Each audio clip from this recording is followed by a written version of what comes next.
We do.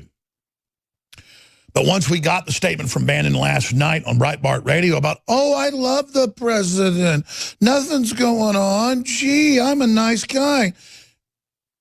But not denying that he made those quotes about, oh, they're going to break Trump Jr. like an egg, and Trump's not going to make it, and Trump doesn't want to win. I mean, it is two-faced garbage. And so he doesn't deny it. Some folks got mad at me yesterday saying, hey, let's go up against Bannon. This is BS. I mean, these are quotes. It must be real. And I said, well, let's hear what Bannon has to say. And when we did, it was very snaky. So we didn't elect Stephen Bannon, and Stephen Bannon didn't get the stock market to 25,000. He didn't get the best job numbers in modern history. It had 25,000, new jobs every few days. U.S. private sector added 250,000 jobs in December alone, versus the estimate of 190,000. It's the American people and the resurgence of the Republic and the Infowars and all of you that did that. But Bannon set himself up as the leader. Mainstream media said that he was this evil white supremacist devil with no proof, which wasn't true.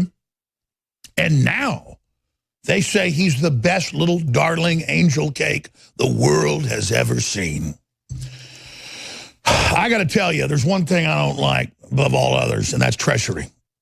And Trump never said anything bad about Bannon. And then Bannon came out with this book and came out with this author, and then now wants to play it with his Breitbart supporters. Like, oh, I've got the clip coming up in the next segment. I like the president. He's a good person. And I don't know what's going on. Why is everybody so upset? So that, ladies and gentlemen, is exactly how you do it. It was a calculated political manipulation to drive a wedge into the middle of the libertarian takeover of the Republican Party, but have Bannon act like he's not involved so he doesn't get hurt with his supporters. That's trying to bloody the Trump train's nose, but not get hurt in the action yourself. And so it's definitely gotten me real angry at Steve Bannon. And Roger Stone didn't want to talk about some of the private stuff I've been told by him and others yesterday, but now I talked to him early this morning. He said, I'm ready to come on, and we've been too easy on Mr. Bannon. And, man, I tell you, makes me sick. We've also got record cold hitting the East Coast that threatens to knock out the power grid because that's been overweighed. We've got Mount St. Helens reawakening, the big mega volcano in Washington State and Oregon area. Record earthquakes hitting in that area, and also California. We're going to be looking at that. We've got so much to cover here. Chelsea Clinton's denying she's a devil worshiper, even though she's been praising the Church of Satan and talking about how great they are and sending them all these little, friendly tweets over the years that people just pointed out. I mean, folks thought that was fake when it came out a few weeks ago. People pointed it out. No, it's not fake. She says, I'm not a devil worshiper, but I am friends with the Church of Satan. So that's coming up. Also, the U.S. reveals secret weapon, flying aircraft carriers with swarms of gremlin drones. That's coming up. And, of course, what they don't want you to look at in the news with this whole rehash of nothing burger that Bannon has kicked off with this Democrat Party operative. The fact that Grassley, very respected, says Comey appears to have leaked classified memo and committed crimes, and that there's a criminal network of Clintonistas inside the FBI running a fraud. Now, we already know that, but when Grassley signifies it, it's big. But it's all overshadowed with what Bannon's done. Ladies and gentlemen, yesterday when we kicked off the transmission, we were only about 5 hours into the excerpts of this new book, Fire and Fury, by a discredited Democratic Party so-called journalist who is known for, quote, misquoting people and manufacturing stories. So he's another mainstream fake news king. Mr. Wolf, amongst a pantheon of disinfo masters, is one of the shining jewels in that profession of prostitution, in my view, and in many others' view, and people who've been interviewed. And a lot of folks have said they've been misquoted by him in other publications. So I said, maybe Bannon didn't say this, or maybe it's out of context. Then we learned he sat down with him off and on for days. So Bannon sought out this individual of noted deception, and that it's on tape. And we noticed that Bannon didn't say anything. About 10 hours in, I went on the air and I said, on Owen Schroyer's War Room and Roger Stone's War Room that comes on after my broadcast every day, and I said, his silence is deafening. Well, about an hour later, he went on Breitbart Radio, didn't discuss it for an hour and a half of the 2-hour show. And then somebody called in and said, why aren't you talking about this? And Bannon said, oh, I love the president. Oh, I don't even know this is controversy going on. That's exactly how you'd play dumb. When you go out, you pick this little globalist disinfo expert to write this piece with. It comes out. It's all about Bannon, all about how Trump's not going to make it. Trump didn't want to win. The family are a bunch of idiots. Trump's a moron. It's all because of Bannon. I mean, you look at what is in this piece of sophistic disinformation, it's clearly exactly what Bannon wanted. And it's the perfect timing, working with the mainstream media right as the Russiagate implodes, to now roll this out with the whole 25th Amendment push that's now in Politico and the New York Times and NBC. They're all saying it in press briefings. You name it. You heard it here first back in, March of this year, last year now, 2017, with Roger Stone, former head of the Trump campaign. So Bannon is at the heart of the attempt to take down the president now.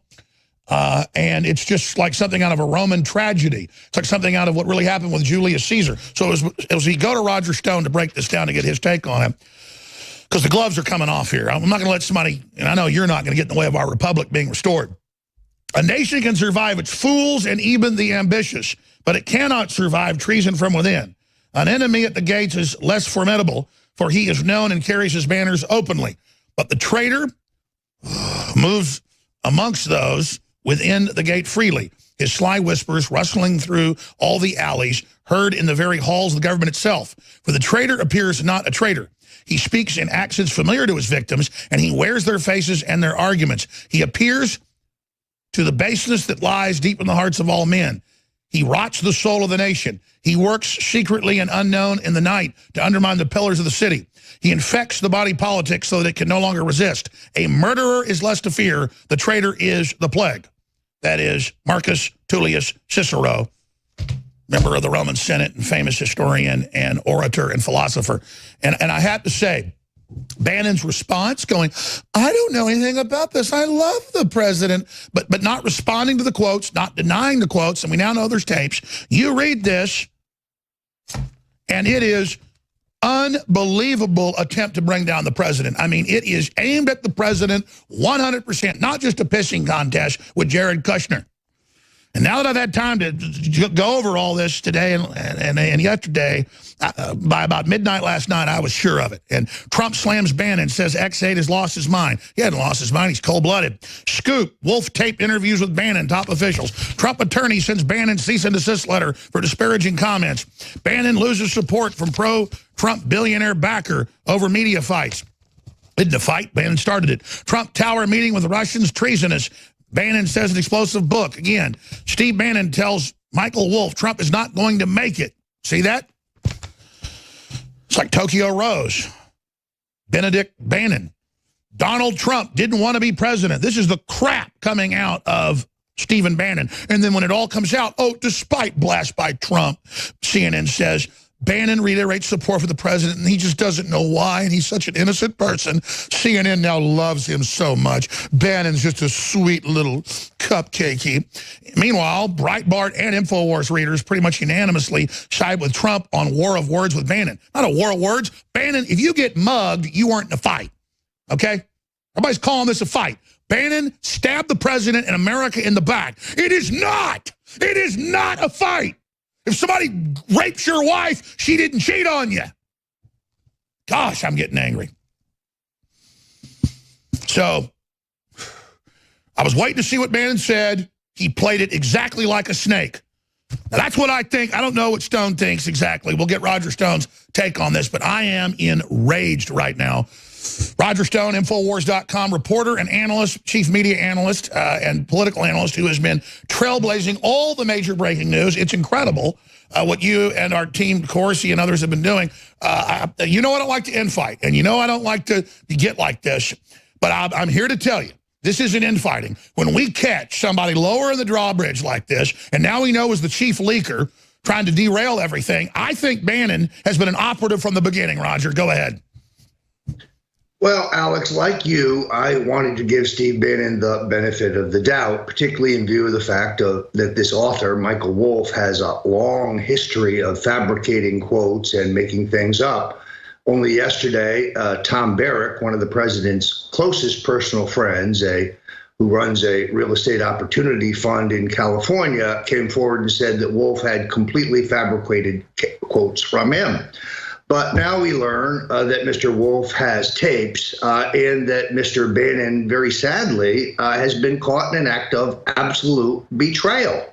And I think this is a betrayal based in frustration because, sadly, Steve Bannon doesn't understand Donald Trump. You see, there is no Karl Rove in Trump world. There never was. It's not Roger Stone. It's not Steve Bannon. It's not anyone else. No one puts words in Donald Trump's mouth. No one puts ideas in his head. Sure, he may ask you for advice. He may ponder your advice. He may incorporate some of your advice, but he's not a puppet. He's not a confection. He's not a phony.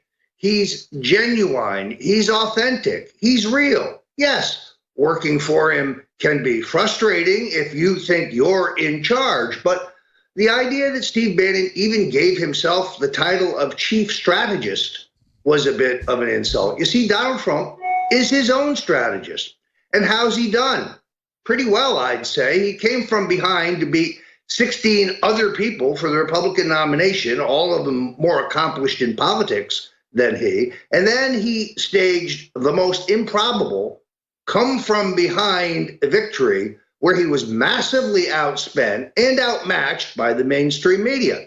Did Steve Bannon do that? No. Did Roger Stone do that? No. Only one person did that, Donald J. Trump. Now, yes, Alex, the president, he's an eccentric. He does things his way. So did George Washington.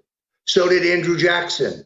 So did Theodore Roosevelt. So did Franklin Roosevelt. Our greatest presidents have all been their own men. They're all been the master of their own strategy and the master of their own fate. The sad thing about this, not only in Bannon's indiscretion, is that he's now being used at a minimum as a pawn by those who are going to move to a 25th Amendment strategy to remove the president. And he's doing it desperately to maintain his relevancy when he's clearly blowing his feet off with his base. There's no question, but the base is loyal to Donald Trump, not Steve Bannon or anyone else. And by the way, I'm loyal to the Republic and my children's future and this American reboot and defending Christianity and our culture. That's why I'm angry, because Stephen Bannon has picked a fight with the future of this country and the world. We'll be back with Roger Stone. Stay with us. Ladies and gentlemen, we are back live broadcasting worldwide. And I'm here to tell you what's really happening. And I'm going to get Roger's take on this and his angle and see if he agrees. You have bombshell information coming out, not just about Russiagate, but about a Clinton crime network inside the FBI and Justice Department protecting the Clintons and their foundation from prosecution on hundreds of different angles and scams, from child trafficking to sex trafficking. This is Associated Press reports, by the way, out of Haiti and out of Latin America and out of Eastern Europe, and drug running and weapon running and narcotics trafficking and paper play, all the stuff that was in the WikiLeaks. And you've got Senator Chuck Grassley, incredibly respected, says Comey appears to have leaked classified memos to friend, and that's illegal. Comey admits he did. And now we've got even Fox News covering it. So they're beginning to panic. We've got Danny Coulson and all these FBI agents coming out saying this is criminal activity. And so we've got them red-handed, not just committing crimes, but not just being in bed with the Russians and the Chinese and everybody else, but then engaging in crime internally to cover it up and then making up a fake case against Trump and the voters of America to try to keep their cabal in power. So all of this is coming out, and to the rescue, the cavalry riding over the hills, Stephen Bannon, to sit there and regurgitate every lie the globalists have already put out about the meeting that was really about orphanages or dirt on Hillary, saying that's treason. He wasn't even involved in that. Saying that Trump didn't want to win, all this classic garbage, and that Trump's not going to make it, and 25th Amendment stuff. But then we have this clip of him on Breitbart Radio. This is the only thing he's said so far. I love the president. What? It's like kicking the feet out from under, a little kid and then saying, I care about you, Junior, and then slapping you in the back of the head and knocking the little kid down and saying, I really do care about you, and then kicking you right in the teeth. You like your teeth getting knocked out? That's because I love you. That's how I'm going to regurgitate every known lie and be the Deus Ex emergency man they come to, and the media will now praise me and I'll be a god. But when I go on my own Breitbart constituency that I prey on and get money from, I'm going to go on there and I love you. I'm Stephen Bannon. I'm the leader.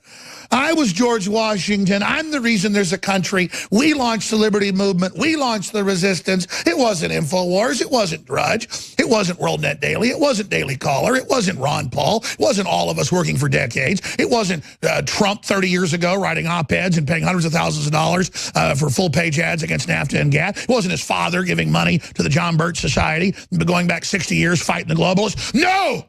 It was our King Lord Bannon. But let this be his political tombstone here for all the failures, because as soon as his little thing in Alabama failed, this happened. Let it be marked as cancer and we move on. And I hope Breitbart reconstitutes and continues its overall good mission. And I don't like having to do this, but I need to put a fork in it when it's done. But moving on, where are we going with this? More on Bannon that you privately told me about. You said you were probably going to go ahead and talk about today, so we can just put a fork in it and move on, put a buoy on this danger zone, and then move on so folks know where the betrayal, where the evil lies, and we move on from what this is smoke screening, the huge recovery, and the crimes of the globalists. Roger Stone. Well, Alex, you really could, unfortunately, foresee this if you saw the book Devil's Advocate, which looks to me like a thinly veiled a vanity biography of Steve Bannon, because on every other page of the book, Bannon is given credit for Donald Trump's historic victory. Contrast that with my book, available at the Infowars store, The Making of the President 2016.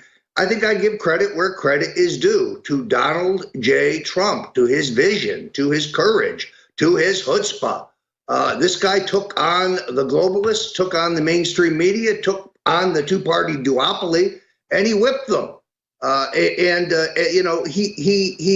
did not need Steve Bannon as a Sancho Panza in that moment. Now, and let me add this. What about the delusional garbage where he says he may run for president and beat Trump, though he loves him so much? How can a guy that looks like he's got organ failure, and I'm not saying he does, but looks like he's been run over by a truck with dandruff all over him and wearing 3 shirts, winning the best worst dress award in the world? How could a guy that looks like he's playing a vagabond from some medieval, theater show, how can Mr. Dandruff just come out and announce it with his big, giant, red, swollen eyeballs that look like an owl on PCP that you poured 14 bottles of scotch on top of? How can this creature, festooned with bodyguards and apparent schizophrenia, how can he become our new Lord? Well, I was headed in that direction. First, let me say this. Steve is opposed to the globalists except for when he's for them. It was Steve Bannon who promoted the appointment of Rex Tillerson to the Secretary of State's office. It was Steve Bannon who promoted the promotion of General John Kelly, both globalists adverse to the Trump agenda. Steve Bannon clearly knew that Condoleezza Rice was the chief patron and cheerleader for Tillerson's candidacy, and the fact that we are now upping our troop allotment to Afghanistan in contrast to what the president promised in his campaign, I think is a manifestation of some of those appointments. That's right. We know he's the guy that brought the neocons in, I guess, to curry favor. So the idea of Steve Bannon as a candidate is laughable. He is not candidate material. First of all, he looks like he's robbing hobos for his clothing. He seems to have not be familiar with soap and water, nor a good razor. Look, I'm very much a style maven, but he is not in any way a viable candidate. I think we got to put this in some perspective. He's a political operative and an amateur one. If you went out on the street here in Austin and asked the first 4 people who Steve Bannon is, they have no idea. But they know who Donald Trump is, and they know he's bringing America back. If they remove Trump and Pence becomes vice president with Trump's blood on his knife, there will be a challenge to Mr. Pence, but it will not be from Steve Bannon. That's right. So we're seeing a lot of classical self-serving, trying to maintain relevancy. And the media that said he was Adolf Hitler reincarnated now is saying he's the sweetest angel cake ever and is just a man of the Lord. Well, and some of his charges are completely ludicrous. For example, one of the things he evidently told Wolf that I read yesterday was that Paul Manafort and Jared Kushner were laundering money and sending it to Russia. False, bogus, a lie. That's ridiculous. Never happened. Never. That doesn't even make sense. It never happened. I told Manafort last night he had to sue Bannon. He's already suing the Justice Department, I'm happy to say, over his own bogus prosecution. Wow, I know you got to go. That's why you're on the first of the show. But we got to go to break. You got to come back for just a few minutes to finish up with your prediction of the 25th Amendment move. They're now doing it. The move is on. Again, why am I so angry? We're restoring the republic. We're bringing the jobs back. The stock market's up. We're crushing political correctness. And then Steve Bannon, that I've supported and backed in a one-way street with massive traffic to Breitbart. By the way, we're way bigger than Breitbart by every metric. We're trying to help them, and they've got a bad dude at the top. He needs to be removed from Breitbart, or Breitbart will be removed. Again, ladies and gentlemen, everybody that regularly listens or watches any of our news reports knows that I don't infight if somebody's pro-America, promoting lower taxes, promoting an open, free society. I support. But when you sit there and you learn that the source of the infighting and the main source of the leaking that even some of us bought into in a power struggle at the White House was Bannon, which I was told a long time ago and couldn't believe. Now it's confirmed. I got a lot of stuff I can't get into on air. It makes you really upset to have been played partially. Trump is not playing anybody. He's delivering in royal flush extravagance in 1 year in office. We're approaching 1 year on the 20th. And this is so good what's happening. It enrages me to see the clear manipulation of Bannon, not even caring about Breitbart, which is a good organization with a lot of great people, but making it all about himself to be a darling in the evil globalist media. Now, I'm done talking about it, but I wanted Roger to get a brief chance to just say anything else he wanted to and then shift gears to what he is 100% on target of. Said back in March, we play the clip all the time because he talked to high-level reporters. He said if Russiagate fails and the sex stuff fails, they were going to relaunch that. We're going to say 25th Amendment and try to get the cabinet to go after Trump. And who helped bring in people on the cabinet who reportedly may be ready to do this? Stephen Bannon. I hate to just keep attacking him, but now I don't get played a lot, okay? But let me tell you, talk about a fox in the hen house. This is not good. So joining us, again, is Roger Stone on that. Then we have a video. NBC reporter asked White House press secretary if POTUS is mentally ill. No, you and the left are mentally ill parasites that hate free market. Move to North Korea. So, Roger, finishing up on Bannon and then the 25th Amendment launch, again, from your mouth to the world's ears. Well, Alex, I think you're right on the money here. You see, the worst part about this whole controversy is that Bannon's words will now be used to further this phony narrative that Donald Trump is mentally unbalanced, he's crazy, he's non-compos mentis. That's all nonsense.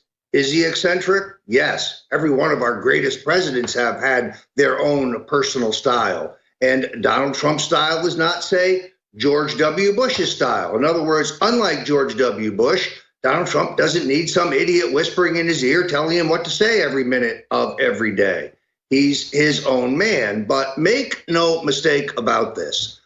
Even if Mueller is discredited before our very eyes, even with Senator Chuck Grassley, who, by the way, is the chairman of the Senate Judiciary Committee, an extraordinarily respected and powerful member of the Senate, now uncovering the corruption of the FBI, the two-party duopoly, the elites of both parties, particularly now that the tax bill has been passed, still are planning to try to remove this president through a coup d'etat, what my friend Stefan Molyneux calls a soft coup.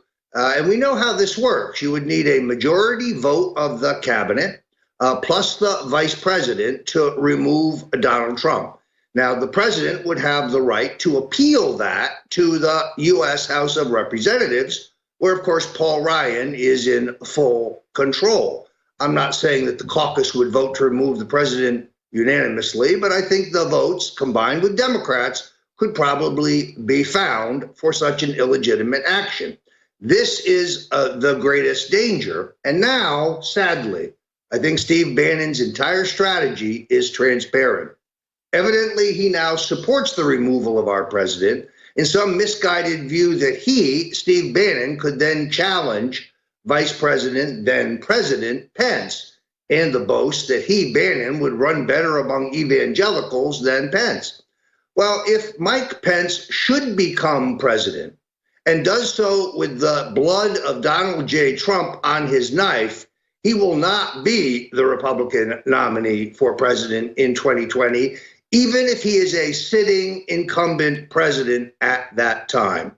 I went through the Gerald Ford presidency and the challenge by Governor Ronald Reagan, and we came that close to beating Ford. And by the way, just to remind you, Ford then lost the general election to Jimmy Carter, opening the door for the Reagan presidency and the first resurrection of our nation, the first effort in my lifetime to make this country great again. But I think Bannon's game plan is now exposed for everyone to see. Very, very sad, just desperate to maintain his relevancy, claiming he was the author of the Second American Revolution, when it is all of us that are the author, and, of course, God who is in charge of all of that. In closing here, Roger, clearly it shows the insanity of the globalist, and the Republican establishment is willing to lose the presidency to share power, to continue their power with the multinationals that have hijacked the nation. As we try to remove this foreign globalist scourge, they become more desperate. They failed throughout trying to steal the primary, trying to stop the president being seated with their Russiagate. As you know, it's all failing, so they're becoming more shrill, more out of control by the day. And don't they understand that they would have a Pyrrhic victory even if they assassinate the president or trump up something and remove him, pun intended? It's only going to then lionize him as a martyr and supercharge the movement, making people really dig in. I mean, the fight is on. The sleeping giant is awake. Don't they just know that if they give up, they might have a chance to come back later? I mean, from a Machiavelli perspective, them openly fighting like this and pulling out all these dirty tricks is burning them down with the people forever. I would make 2 points. One, because they have run things the way they want them to be run for the last 30 years, they're arrogant and they overestimate their ability to fool the American people going forward. Secondarily, as the president himself has said numerous times, this isn't about him. He didn't need to be president. He had no burning requirement to be president. He ran for president because he didn't like what he saw happening to this country. The movement is larger than Donald Trump, as he has said numerous times. And if in some way they sideline the president himself, it's too late. The Trump voters, the Trump coalition has been awakened, and we are energized, and we are not going to give up on the fight to beat back the globalists and beat back the two-party duopoly that's destroyed this country. The fight will go on. But try to remove our president illegitimately, and you will see an uprising in this country, and you will see a resounding victory in the 2018 elections. I can look down the road. I see what's happening. Donald Trump is going to run on jobs and growth and prosperity. The Democrats are going to run on impeachment. Let's get it on. I am so ready for that fight. Exactly. Powerful information. Thank you, Roger Stone. Great to be here, Alex. And I'm done overall talking about Bannon, unless more crap comes out, and I'm sure it will. I just want to move on. I feel personally betrayed, very disappointed, and just seeing the whole thing makes me sick. We're going to come back and play a bunch of these clips, get to the 25th Amendment press conferences where they're openly saying he's insane, remove him. Well, thank God we have an insane person running things as the country's coming back. Wow, old-fashioned Americana, how insane. Before we go any further, I have extended the New Year sales until Sunday, and we have free shipping store-wide, 50% off on all of our top items, except some that are 67% off. We've stopped selling the Myco ZX at half off because it's close to selling out. It's back to full price. Great product. We've got colloidal silver about to sell out. It's at 67% off. So I'm going to sell it at this price for one more day and then keep the little bit we have, so we have a week or so of it at regular price, which is still a great deal. Colloidal silver is amazing. We have the highest quality silver bullet, 67% off. We have the toothpaste selling out, fortified with colloidal silver and iodine, super blue for adults and children, and the mouthwash. That is set to sell out very, very, very soon, and it'll be February until we get more. So if you want to stock up on super blue, very close to cost, and super blue products, InfoWarsLife.com or 888-253-3139. And be sure and read the thousands and thousands of 5-star reviews. But it's 50% off on Super Male Vitality. That happens very rarely. It's 50% off on the out-of-the-gate Cell Force with the Bio-PQQ and the CoQ10. It's 50% off on Super Male Vitality. It's 50% off on Survival Shield, Secret 12. It's all going to have to end because they're selling out. 50% off on Brain Force Plus. Try that. We'll be right back. We are back live, broadcasting worldwide, and the entire Bannon betrayal has been sitting and waiting for months, crafted by Deep State, crafted by this Democrat henchman reporter known for BuzzFeed-like fiction pieces, Mr. Wolf, the wolf in the hen house. This whole thing has been tailored and prepared for when the head of the Senate Judiciary Committee, Chuck Grassley, came out and said Comey committed crimes. Comey did criminally leak. He lied to Congress and said he didn't. Later, he admitted he did. We have a Clinton crime network inside the FBI.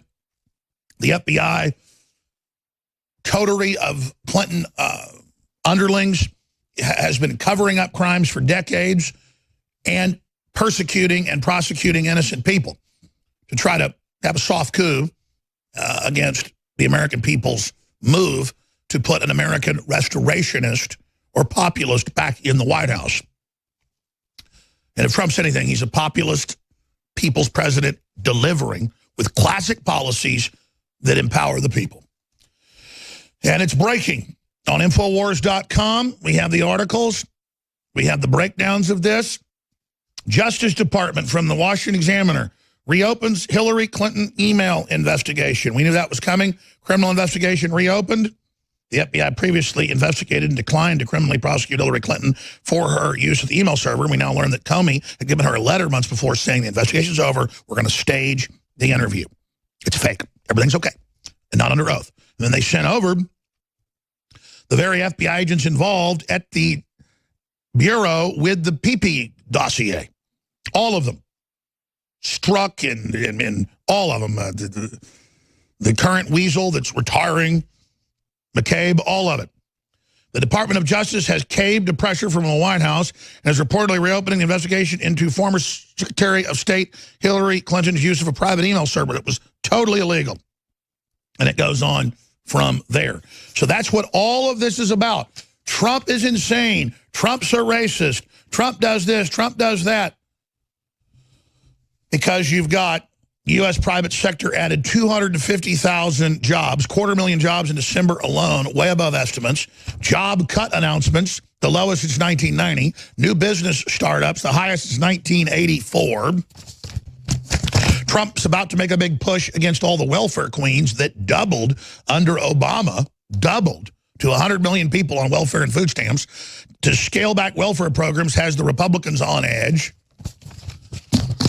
That's just some of what's going on, ladies and gentlemen, and that's what's got them so incredibly panicked. But back to Bannon saying the president never wanted to win. It's all fake. On and on, all these classic Democrat Party lies he put out. But then when he talks to his constituents on Breitbart Radio, I love him. He doesn't deny he made the quotes that we now know are recorded. He doesn't deny any of it. He doesn't deny the leaking. It's just, oh, but I'm going to run now. He's not going to make it. He's not going to make it. He's a fake. He's everything. But to the Breitbart audience, I love you. I love you. Imagine if I was in the New York Times. I hate the president. He's fake. He's a piece of crap. I was there. He gave money to the Russians. All this other stuff. Meanwhile, to you, I love you, America. I mean, I would expect to be tarred and feathered. Here's the thing. I don't get treachery. Scum and weirdos and lesser men, they always think it's cool to be treacherous. But don't worry, I'm vindictive.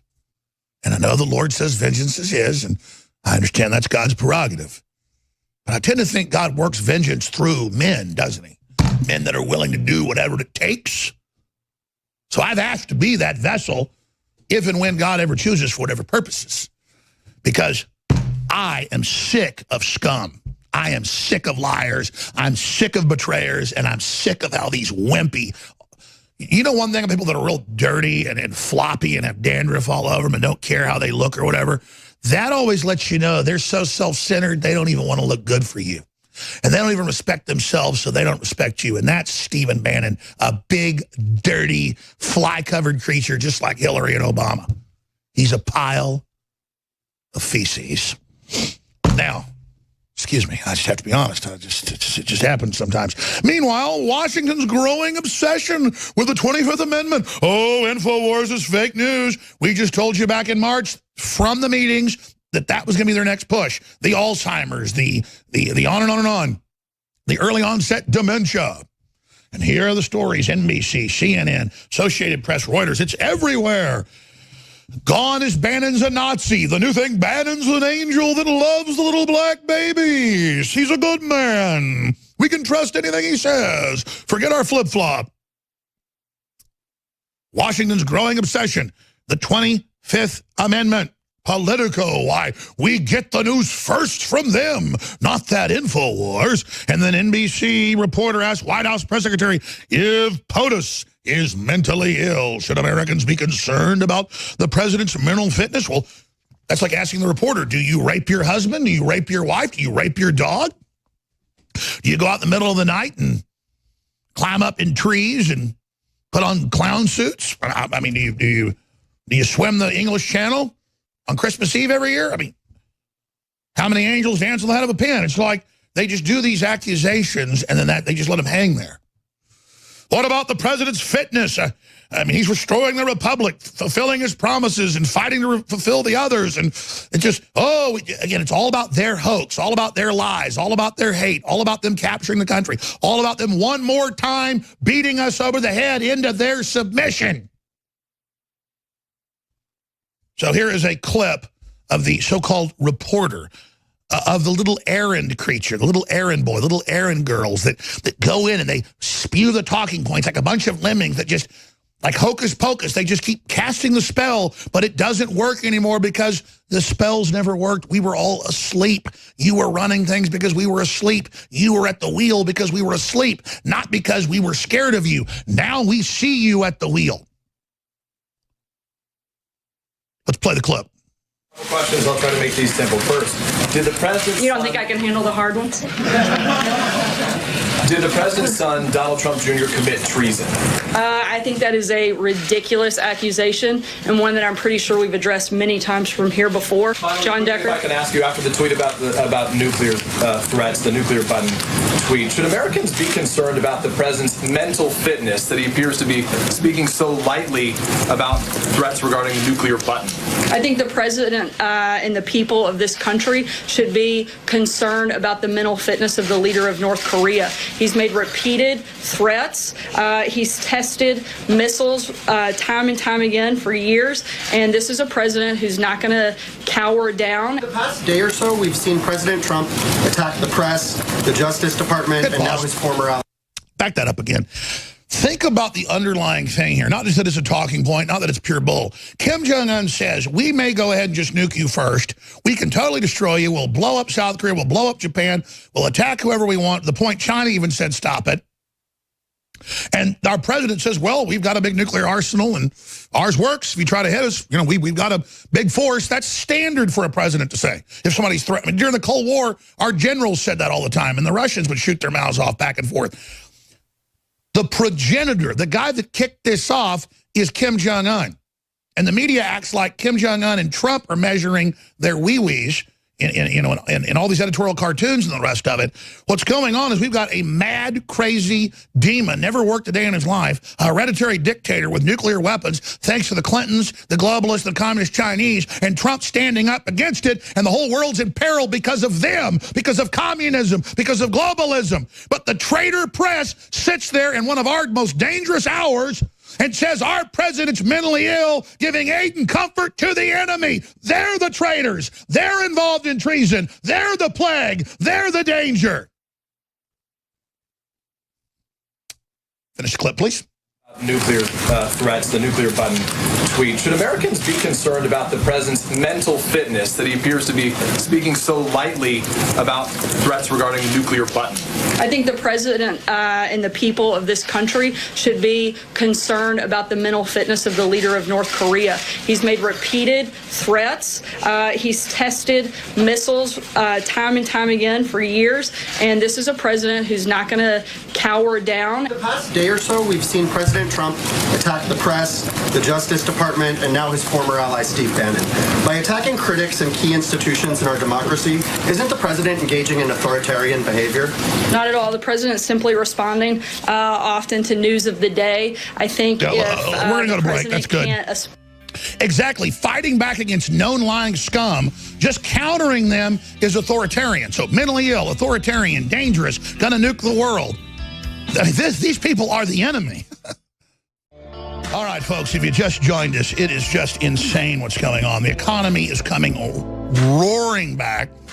It's designed to send factories, infrastructure, jobs to the people, quality health care, taking care of the veterans. I mean, it's just, I would give Trump a Grand Slam or Royal Flush report card in 1 year. He's not been perfect, but he got so much more done. As I said on Inauguration Day, I said if Trump gets 30% done of what he pushes for in his first 4 years, he's the real deal.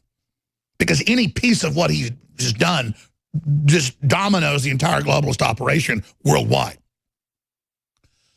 He's gotten like 45, 50% done in less than a year. I mean, that's why the globalists are panicking right now and going cuckoo. And then I'm watching this press conference we played earlier where they're saying, 25th Amendment, he's mentally ill, he's got nuclear buttons, and nothing about Kim Jong-un threatening to use the nukes and saying, I have a nuclear button and nukes, and Trump goes, well, ours is bigger and it works, so we can defend America, don't worry. That's what you're supposed to say. Back during the Cold War, if Russia made threats or we made threats, that's exactly what you say. We have a better weapon system and ours works well, and we hope it doesn't go to that, but we're ready. That's what the president said. And then they get into, well, he questions the press. You know, he criticizes the press. Is that authoritarianism? So understand, they say he's mentally ill, he's a Nazi, he's evil, he's a Russian spy. All his supporters are in the KKK and are Nazis. He's the worst person on earth. And then all the president does is counter their lies with maybe 1/10 of the vitriol, 1/10 of the venom. And they go, oh, take his Twitter away. Oh, he's authoritarian. Oh, it's a talking point. He wants nuclear war. He's mentally ill. He's authoritarian. Take his Twitter away. You know, God forbid, you know, he visits veterans in the hospital, or God forbid he gets the taxes cut on the middle class, or God forbid. And they just freak out, and it never ends. It's so epic. And remember, if Hillary'd be in, we'd be in a lot more wars. We'd be up the creek without a paddle. But imagine these questions by these sycophants that get their talking points and then go in there and pose as reporters. Here it is. Day or so, we've seen President Trump attack the press, the Justice Department, and now his former ally, Steve Bannon. By attacking critics and key institutions in our democracy, isn't the president engaging in authoritarian behavior? Not at all. The president's simply responding often to news of the day. I think if the president can't respond aggressively to an individual like the leader of North Korea that continues to threaten Americans, then that's a dangerous place that we don't want to go down. Exactly. Their job is to, again, turn reality upside down. And he hasn't been aggressive enough. You've got Mueller and all the emails with McCabe saying we're going to set Trump up. We love Hillary, paying their families millions of dollars to create the fake dossier, leaking stuff, getting caught lying about that, lying to Congress, Comey, all of them. It's all coming down, the whole house of cards.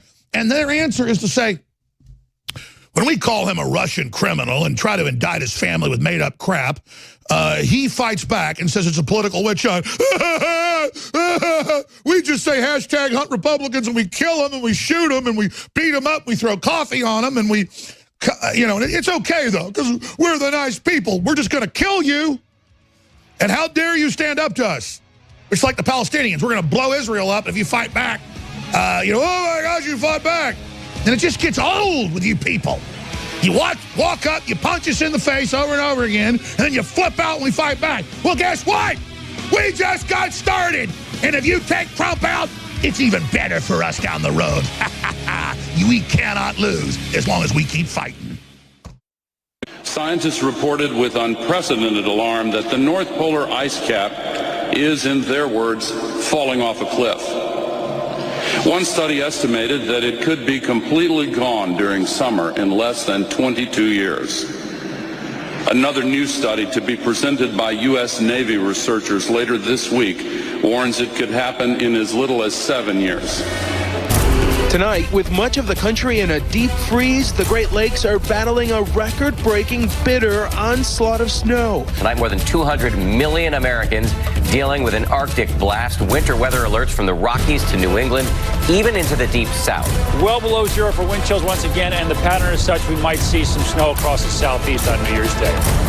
In Lorain, New York, firefighters tunneling their way into this home to rescue a woman trapped inside. Snow just keeps coming.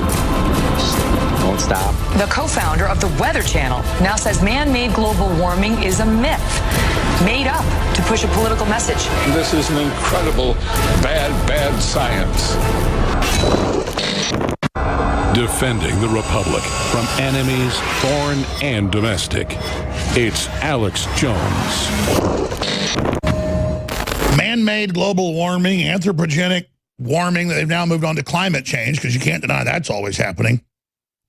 But the claim that anthropogenic climate change is mainly driven by humans, that anthropogenic climate change is even 1 percentage point of the overall climate change is a known fraud and is in the now 7-year-old hacks of East Anglia University in the UK, where they're coordinating over 1,000 universities in the emails to, quote, hide the decline in temperature.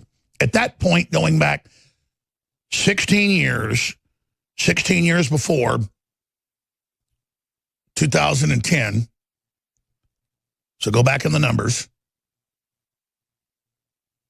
the Earth stopped heating in a regular cycle and was about the same for about 6-7 years. Then it began dropping. And they've got all the temperature readings, and it's in the emails. Plus, we know that. We know the cycles. We're right on time to dip into an ice age any time now. Those are 12,000-year cycles. The last ice age was over 12,000 years ago. The word is we're overdue. That's why they thought in the 60s and 70s and 80s, and the Club of Roman Environmentalists said, we've got to cut our carbon. It's somehow going to cool things more, they thought, which is actually what it does. And in many models, it depends. Like volcanoes tend to cool the Earth. They block the radiation coming in. They block the sunlight. But again, there's varying models. You have to talk to astrophysicists. It gets very, very complex. But there's a cycle, and we're overdue for another ice age to start. And it has to do with sun cycles. But the UN voted, if you remember, right after those documents came out, about 6 months later at the Copenhagen event, where they were going to pass world government ratification under Obama, leading it, of carbon taxes of all human activity. But India and China and others were exempt. It was a worldwide treaty, but hundreds of countries were exempt. And then the documents got leaked, so the UN had a vote. And they said, we find the sun does not affect climate change. So the sun doesn't affect climate change, but people are the main cause. It's all our fault. And so we have to be taxed and tracked and controlled, blah, blah, blah. And then it becomes a smoke screen for all the genetic engineering, the chimeras, the all the toxic waste dumping, nuclear reactors. The leftists love those now. They say radiation's good now. The left used to be right about reactors being dangerous. Remember that? And now that this fraud is in so much trouble, they don't know what to do with record cold temperatures bearing down. We've had 3 blue northers in Austin in just the last month and a half. Normally, 1 doesn't hit us every year. They kind of stop up at Dallas or Waco. We've had snow 3 times now in the last few months in Austin, Texas. Icy roads many other times. You normally see that every couple years here. But again, they say, oh, that is proof of the global warming. Because they go, it'll cause micro cool spots. Remember Al Gore had the movie put out, a dramatic movie, The Day After Tomorrow, how the global warming causes mega freezing, because they were worried going, look, this fraud's not working. We already know that there's actually a temperature decline happening. We're due for another ice age. Well, tell them if it gets cold and freezes real bad, that's that too. Either way, we got it covered. But again, they smokescreen. My biggest beef with this is they smokescreen all the real environmental problems we've got. Like, I didn't need to see the big study that came out a few days ago that's getting all the news now that certain forms of processed sugar accelerate bacteria growth and other things. Everybody knows, you give your kids, when do my kids ever get sick? After Halloween or Christmas, if I let them have a bunch of candy. Guess what? I let them get the candy. I let people give it to them at school, and then it goes in the trash can. I say, you keep 5 pieces and have 1 after dinner every night. The rest of this crap is going in the trash can. Then I turn their rooms. They're not prisoners, but that is a prison thing I do. When they're gone at school or wherever, I go turn their rooms. That means I go through everything in their room and I find hidden caches of candy, and it all goes in the trash can. Because I don't want sick children. I don't need a study to tell me that sugar lowers your immune system. Oh, but billions of dollars later and massive studies, they spent billions. National Institutes of Health, you name it. They're finding that this form of processed sugar is linked directly to bacteria mutating, being more aggressive, more dangerous. It's a whole bunch of stuff. Every parent knows. What happens after Halloween? Your kids all get sick. I mean, I hardly ever get sick other than allergies because I'm not a big sugar tooth. And sugar is a drug. Processed sugar is BAD news. And I'm not telling anybody something they don't already know. But since I mentioned this, let me do the big news next segment. When I saw this article today, it's really important. It meant so much to me. But there's a lot of other studies that show this as well. But it just confirms what we already know. This is an article out of the Straits Times. That's sick. Humans identify infected peers from a photo alone. Human beings can spot a person on a photo a mere 2 hours after she is infected with a germ before it even begins major replication. Such an ability to determine infection early and from a sublist of facial clues has never been demonstrated before, but is presumed to be part of a crucial survival skill called disease avoidance. Now, let me just stop right there. They always say it's the first study. There are thousands of these. It's called the sixth sense. It's called understanding. It's called women's intuition, on and on and on. When you go with your gut, the subconscious is 50 to 100 times, depending on the study. It's a spectrum. The subconscious is way more powerful than the conscious brain. The conscious is only the cerebral cortex and its limited focus. Everybody knows that. But the first approximation is your entire genetic history, all your genetic code, your ancestral memories, your spiritual discernment, all of your learned information, synapses, the smells, everything, giving you an analysis. This is just visual from a photo. Imagine with smells. That's what it's all about. And it goes through all of this in here.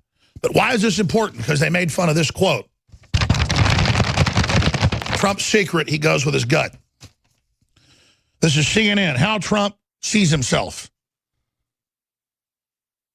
And to make creative choices, he writes, I try to step back and remember my first shallow reaction. The day I realized it can be smart to be shallow was, for me, a deep experience. And then he goes on in the full quote. It's even more important. Because he understands. He's smart. And as you get older, you go, I didn't follow my gut, and it always goes wrong. And now I go with my gut, I analyze and make sure, and then it's never wrong. And I only follow my gut half the time now. I just have this cerebral thing where I just don't go with it because I kind of want to just see, well, maybe, you know, it's like the gut kind of enslaves you in a good way. And you want to rebel against it. But the gut is your subconscious giant superpower brain. We are supercomputers. And then it's tendrils of nerves into your gut. That's why you'll feel something in your gut when your brain goes, hey, pay attention, listen to your stomach. You're not listening to me up here. Listen down here. And then you get that tingle up your spine when your brain goes, yes, that's it. Good job. Whoa, you're doing the right thing now.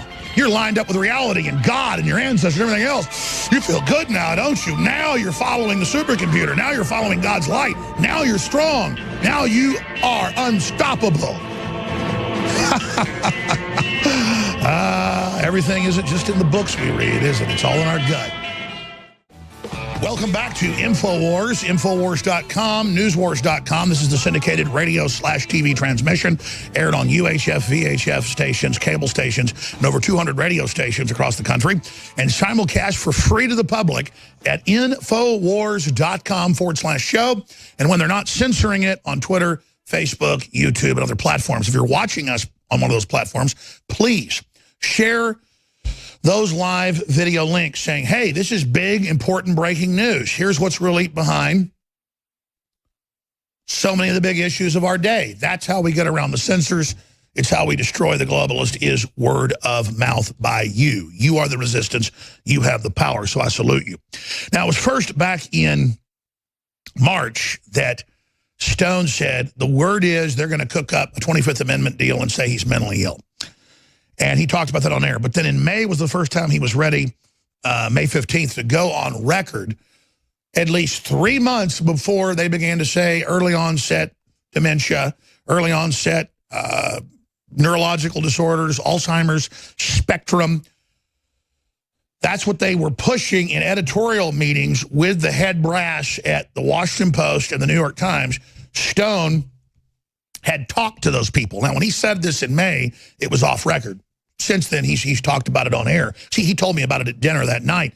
He was on the phone with one of these individuals while we were at dinner, in fact. And I'm going to leave it at that. One individual I've met, by the way, from a major newspaper, who's basically a double agent. There are a lot of people inside the system who are ordered to write hit pieces about us, but you'll wonder why they're so comical and why they're so stupid. Because it's not even being reviewed by the higher-ups. As long as it just looks negative, they're actually puff pieces for us. But that's another little secret inside baseball thing, and I think it's time to reveal. Because they said, don't worry, because they're all saying the Russian thing's pure bull, just like Veritas caught on tape inside their meetings. Don't worry, we're going to hit him with the sex stuff. Yeah, but people already didn't go for that. It's, well, don't worry, we'll get him on mental illness or the 25th Amendment. So Stone laid this out, and now it's in congressional hearings, it's in Politico, AP, Reuters, New York Times. Washington's growing obsession with the 25th Amendment. That's Politico. So get today's news 8-9 months ago. That's Infowars, ladies and gentlemen. That's why they call us fake news. It's why they demonize us. And you've got now, again, press conferences where they're saying this to Sarah Huckabee Sanders, that it's insane that Trump talks back to the media when they lie. It's insane that when North Korea says they're going to nuke us, that he says something back saying, hey, we've got stronger weapons than you and ours work. Oh, my God, that's insane. Trying to deter somebody. Hey, I'm going to come over and rob your house. Well, I got a big gun. I got a big dog. Oh, my God, that's crazy. I'm going to kick your butt. Well, you know what? That's big talk. I'm going to stand up for myself. And if you happen to be the world champion heavyweight UFC fighter and you're about to fight Kim Jong-un that can hardly walk, the UFC fighters will go, hey, I'm the world champion. And, you know, I killed 3 dudes in prison so with my bare hands. So I'm not bragging. You just don't want to get in a fight with me. And it's Kim Jong-un can hardly walk. I'm going to kick your butt. It's kind of like Monty Python, the knights that go, nyeh. Oh, it's merely a flesh wound. His arms and legs are cut off. And he's still saying he's going to kill us. And Trump's like, my button's a lot bigger. Our button's really huge. And it works, by the way, pal. Okay? You might want to go away. We're really trying not. And, of course, he's come to the table now. Kim Jong-un has come to the table after decades of not doing it with his father and others. Scared. They're having national marches now, calling for unity, calling to work with us. That's today. You can pull up the video of them marching, the slaves of North Korea, under orders to say, okay, we want peace. Because we're locked and loaded. Another giant Trump victory so far. But cross your fingers, whistle impacts the graveyard. We make mistakes on this, we're toast. But while we're under all this danger, there's our media making us look bad, making it look like he's an incompetent King George III. It's incredible how much these people lie. Here's Roger Stone from May 15th. Tomorrow's News. How many months ago was May? 8 months ago? Yeah. So tomorrow's News, 8 months ago. Here it is. First, a disclaimer right up front. They're going to say that this is a conspiracy theory, but it's the stone cold truth. They are going to claim that Donald Trump has Alzheimer's and that it is progressive, and that is progressing, and that is the source of his insanity. I've talked to the president fairly recently. He is sharp as a tack. There is no evidence of any deterioration in his thought process. This is completely bogus. But under the 25th Amendment, if a majority of the cabinet plus the vice president agree that the president is incapacitated, well, then he is removed. And if he seeks to fight the charges, it goes to the U.S. House of Representatives, where erosion among Republicans could destroy the Trump presidency. This is bogus. They could not beat him at the ballot box. So now they seek to remove him by claiming that he's insane. Look at his record on the economy. Look at his appointment to the Supreme Court. Look at the way he has the Chinese doing our dirty work in North Korea, and you will see he's not crazy. He's a genius. I was about to say, if that's insane, we need more of it. But this is the game plan. Watch carefully. You're going to see the word Alzheimer's more and more in the next several days. I've even been tipped off from leftists about this, that this is the game plan. You heard it first at Infowars.com. All right, we did hear it back in May. How many months ago is that? 8 months ago. As usual. Why they call us fake, why they have congressional hearings. Infowars is #1 right now. They go, no, sir, at lunch we killed it. That's the president of Facebook, Twitter, and YouTube are all there. Sir, we're stopping them at lunch. We're battling them at lunch. You have to understand, folks, we are the tip of the spear. And I'm not bragging. I'm saying we need your prayers. We need your financial support. We need you to keep spreading everything hard because the war has just begun. I'm getting chills right now. I mean, this is insane, okay? Because we finally have a big enough audience where people that always wanted to tell the truth can come on, and it has an effect thanks to thedrudgereport.com. None of this. The WikiLeaks is key. Trump's key. All of us together. There's no #1 here. Okay, Putin's nationalism, Brexit, all of it's key. But Drudge Report is as important building towards this as Trump existing was. But again, if Infowars wasn't building the base and getting attacked and saying the things that they didn't want said and taking the heat, Drudge wouldn't have Infowars to link to. And what I'm saying is it's all symbiotic. And that's why you see a treacherous thing come into the midst of it. I mean, you Judas Iscariot, Benedict Arnold, man, I'm so sick of betrayal. I really have a lot of anger problems with people that betray. And I pray to God to heal me of my anger because it's not good. I'm not trying to be dramatic right now, folks. I'm about to go. Stephen Bannon is such a rat bastard. And I'm not going to talk about him anymore.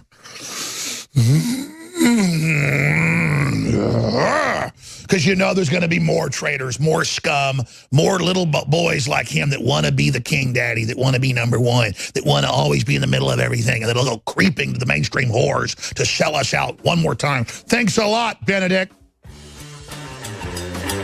Benedict Bannon. Benedict Arnold, the traitor general that tried to betray the revolution, but he failed. And Steve Bannon will fail. Bannon, you've proven yourself to be a snake, working with the establishment, and a leaker. Well, guess what? You failed. And I think you should be thrown out of Breitbart, or we'll throw Breitbart out of our lives. You know, I noticed something. The mainstream globalist enemy of America, enemy of humanity, the pro-pedophile media, Hollywood, always puts out stories that I don't believe what I'm saying.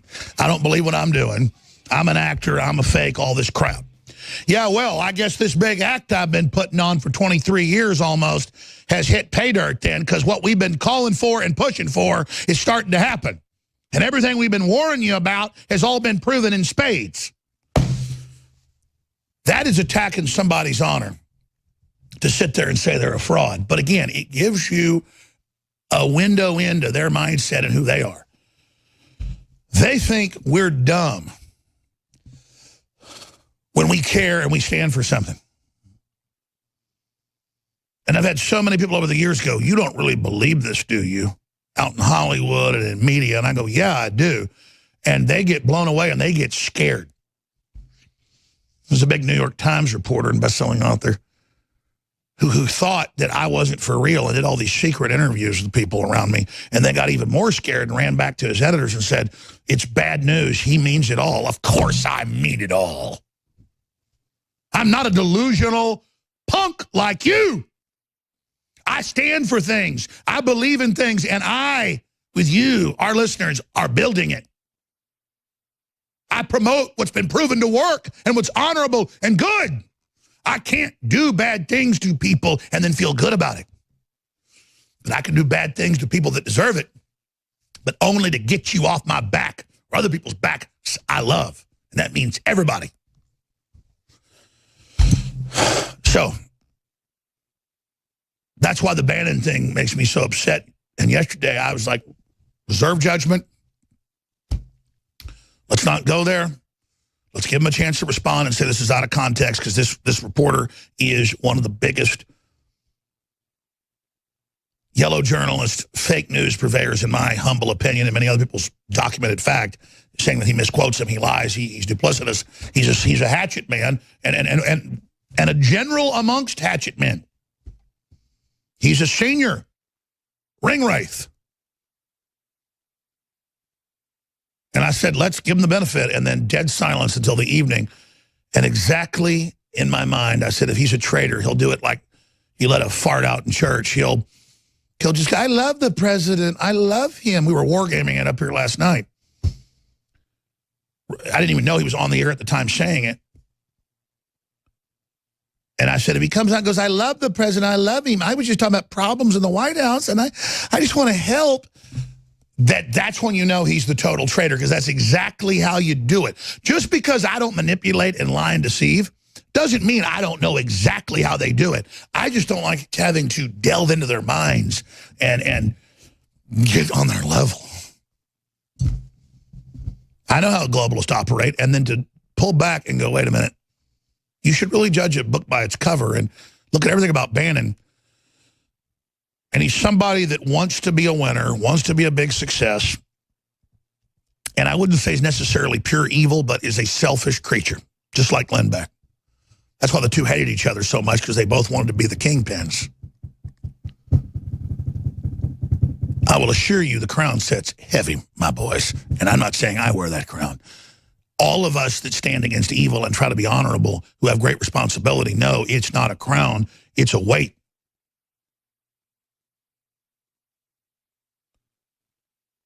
But now, the morning after he gets dumped by his billionaire benefactor, Bannon finds a new billionaire benefactor, Miles Kwok. Let's learn about this guy. Chinese businessman turned political activist. Well, let's look into that feller's background. We know the Communist Chinese are the main group pushing the political takeover of the U.S. that promised earlier last year at Davos. The communist president went there, the communist dictator, and said, I will stop America. I will fund opposition groups, and they have. Source has not spoken to Steve since November. Breitbart shakeup. Rebecca Mercer has not spoken to Steve Bannon since November. Breitbart shakeup. Yeah, that's what I've been saying. Because listen, I want more Breitbarts. I want more Drudge Reports. I want more. I want to take over the culture through intellectual ideas, not through dictatorship. The president fights back against us. Is that not authoritarian? They asked the press secretary yesterday, and she's like, is it not authoritarian to talk bad about North Korea's dictator? They don't even say it like, is it not mean to talk bad about the North Korean guy threatening to nuke us? And Drudge is now exposed Bannon's new benefactor. Print me that, please. This is all breaking at drudgereport.com. And you better know it'll be mirrored on newswars.com, prisonplanet.com, and Infowars.com. It's like I said, middle of the last hour. I said, I'm going to leave Bannon alone if he goes away and if Breitbart gets rid of him or lessens his cancerous, carcinogen, metastasizing role. But I said, we all know he's not going away. He's going to money up. And you'll learn a lot by who he moneys up with. And God, he's got a huge piece of the liberty-based activist database. And they are going to try to capitalize with that. And they are going to try to butcher this country and drive a wedge into this take back of the republic. And you could just see the whole thing. And I saw it, months ago. I knew so much of this, but I just do not like power jockeying, and I do not like getting in the middle of this crap. I want to promote ideas. I want to promote the people. I want to promote Make America Great Again. I want to promote religious freedom. I want to promote free market capitalism.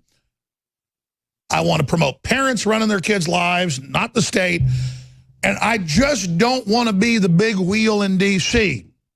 or the big wheel in L.A. or the big wheel in New York. I'm just like all of you. I just want to live my life, be a good, decent person. But you know what? I can't just do that. So we're the big wheel out of Texas. And Texas is the reason the globalists are in deep crap right now. And not just Texas, all of you, but recognizing where the fight comes from, recognizing where the victory comes from, recognizing where the globalist fear comes from, is recognizing the power of will. And I pledge my will, my spirit, my honor, my treasure, my family, my name, against all the enemy's servants and the enemy himself. And I ask God to fill our sails and help us defeat the globalist. Because these are the worst people. They're not going to go away. We can't just go hide in our neighborhoods and our houses and our churches and have them leave us alone, folks. They're never going to stop because they have a hunger to run us and to have our kids. A lot of them want to screw our kids, as we know. Others just want to brain damage them and brainwash them and turn them into zombies. They want to hurt innocents. They are, in spirit and in action, servants of the old serpent. And speaking of funding us, I'm committed to you. You've committed to us, and I salute you and thank you, and I'm humbled. But quite frankly, we know that a fraction of the listeners buy products at InfoWarsStore.com. If you're one of the people that's never gone to InfoWarsStore.com or InfoWarsLife.com and gotten some of the supplements or a T-shirt or a book or a film or a water filter or a great high-quality shower filter, air filter, it's all about making your life better and funding the InfoWar. It's all symbiotic. It's all 360 win. It's all non-zero-sum game. If you haven't gone, there's never a better time when the biggest sales in our history, extended from Christmas through New Year's until the end of the week, of 67% off high-quality colloidal silver, 50% off our great nootropic brain force, Cell Force 50% off, and dozens of other great products. It's all about to end. Like Myco ZX sold out. It was about to sell out, so I went back to regular price on that. Read the thousands of 5-star reviews for yourself. InfoWarsStore.com or 888-253-3139. You are the InfoWar. I was just saying it. Without you, we're nothing. So get great products and help fund a major offensive. You are the InfoWar. It's all up to you, my friends. Ladies and gentlemen, when I say you're going to get tomorrow's news today, we're going to get next week's news today, next year's news today. It just continues to happen. Roger Stone has been obsessed on air, and I haven't understood why, with this particular Chinese national and things going on at Mar-a-Lago. A lot of it I wasn't allowed to talk about. This goes back like 8-9 months. I'm like, Roger, you keep telling me about this guy, and you're so worried about it. And how our whole deal with China to back off of the South China Sea and North Korea hinges on this good faith thing. And Roger said, you watch, he's important. We're calling Roger right now. He just agreed to pop on via phone. Or if not, I can just go speakerphone off my phone. And just breaking right now. If you go to drudgereport.com, if you go to the Washington Times, it's on Infowars.com. Drudge exposes Bannon's new benefactor. So, again, you're going to get the inside scoop. Just like on December 5th, he broke here that Mitt Romney was going to run for the seat of Orrin Hatch, and that Orrin Hatch would resign in the next month or announce he's not going to run again. That has also been announced. So again, you're going to get the key intel right now from Roger Stone on what is being reported about this new supposed funder, Miles, K-W-O-K, a.k.a. G-U-O-W-E-N-G-U-I. And I remember Roger kept bringing this guy up to me on air. In fact, we've got clips. We're digging them up months ago. And now it's being reported this is the new funder because the Mercers backed out of funding Breitbart because Bannon has basically shown he's a deep state operative of the globalists trying to torpedo the Republic's recovery. And so now he's got this individual who, from my past research, what Roger said is a Soros-connected individual. But I'm going from memory. Roger and I just talked via text. Roger, what is the breaking news on this? Because it's so important, again, about how they're going to try to jockey, how they're trying to drive a wedge. This isn't just inside baseball. This is really, really important. What's the latest, Roger Stone? Well, Alex, this is really quite extraordinary. Miles Kwok is a former Chinese intelligence operative who evidently became at some point a double agent. He evidently, allegedly, orchestrated multi-million-dollar online financial crimes in China. The Chinese government has asked the Trump administration to extradite him numerous times. We know when the Chinese premier was at Mar-a-Lago, this was on the table, and the president pledged that Kwok would be sent home to face justice. Kwok was a bundler for Hillary Clinton. Kwok also has been seen dining with George Soros. He is holed up in the opulent Sherry Netherland hotel and suite complex in New York City, fighting extradition to his home country. He was, we are told, introduced to Tony Blair by Rupert Murdoch's ex-wife. He has paid Blair a substantial amount of money to chime in opposition to his extradition to China. If you want to know why the Chinese are secretly shipping oil to North Korea, perhaps it is because the president has promised them the return of Kwok, but that H.R. McMaster and now quite obviously Steve Bannon have internally opposed that extradition. That Bannon would go to Kwok for his funding is mind-boggling, just mind-boggling, but it does explain why Pompeo at the CIA and McMaster have adamantly opposed returning this Chinese criminal to his home country. He has been caught in this country attempting to blackmail public officials. He also has several sexual abuse charges against him, as I recall. The man is a criminal. Well, he sounds like a complete mad dog, and quite frankly, you just continue to amaze me how you give us the exclusives here on air. You've talked about this guy probably 50 times to my annoyance. I've said, please, I don't care about some Chinese double agent. I said with his Clinton background, he probably works for the Clintons, and as you said, Soros, it's so clear he's probably, the reason this hasn't, he's probably is still working for them, and Soros, as you just pointed out, and if he's now financing Bannon, trying to derail Trump, then you know he is. This is incredible. This should really put him on Trump's radar, that he's the money man for Bannon now. I think Bannon is stupid to have made this move, but good job to Matt Drudge exposing it. Well, the reason this story has always been newsworthy, Alex, is because Kwok is a Hillary Clinton fundraiser, an intimate of George Soros. So why has the Trump administration, or I should say some officials in the Trump administration, fought his extradition? It never made sense, except for now it does. Quite clearly, Steve Bannon was among those who were opposing what the president had pledged to the Chinese, the return of Miles Kwok.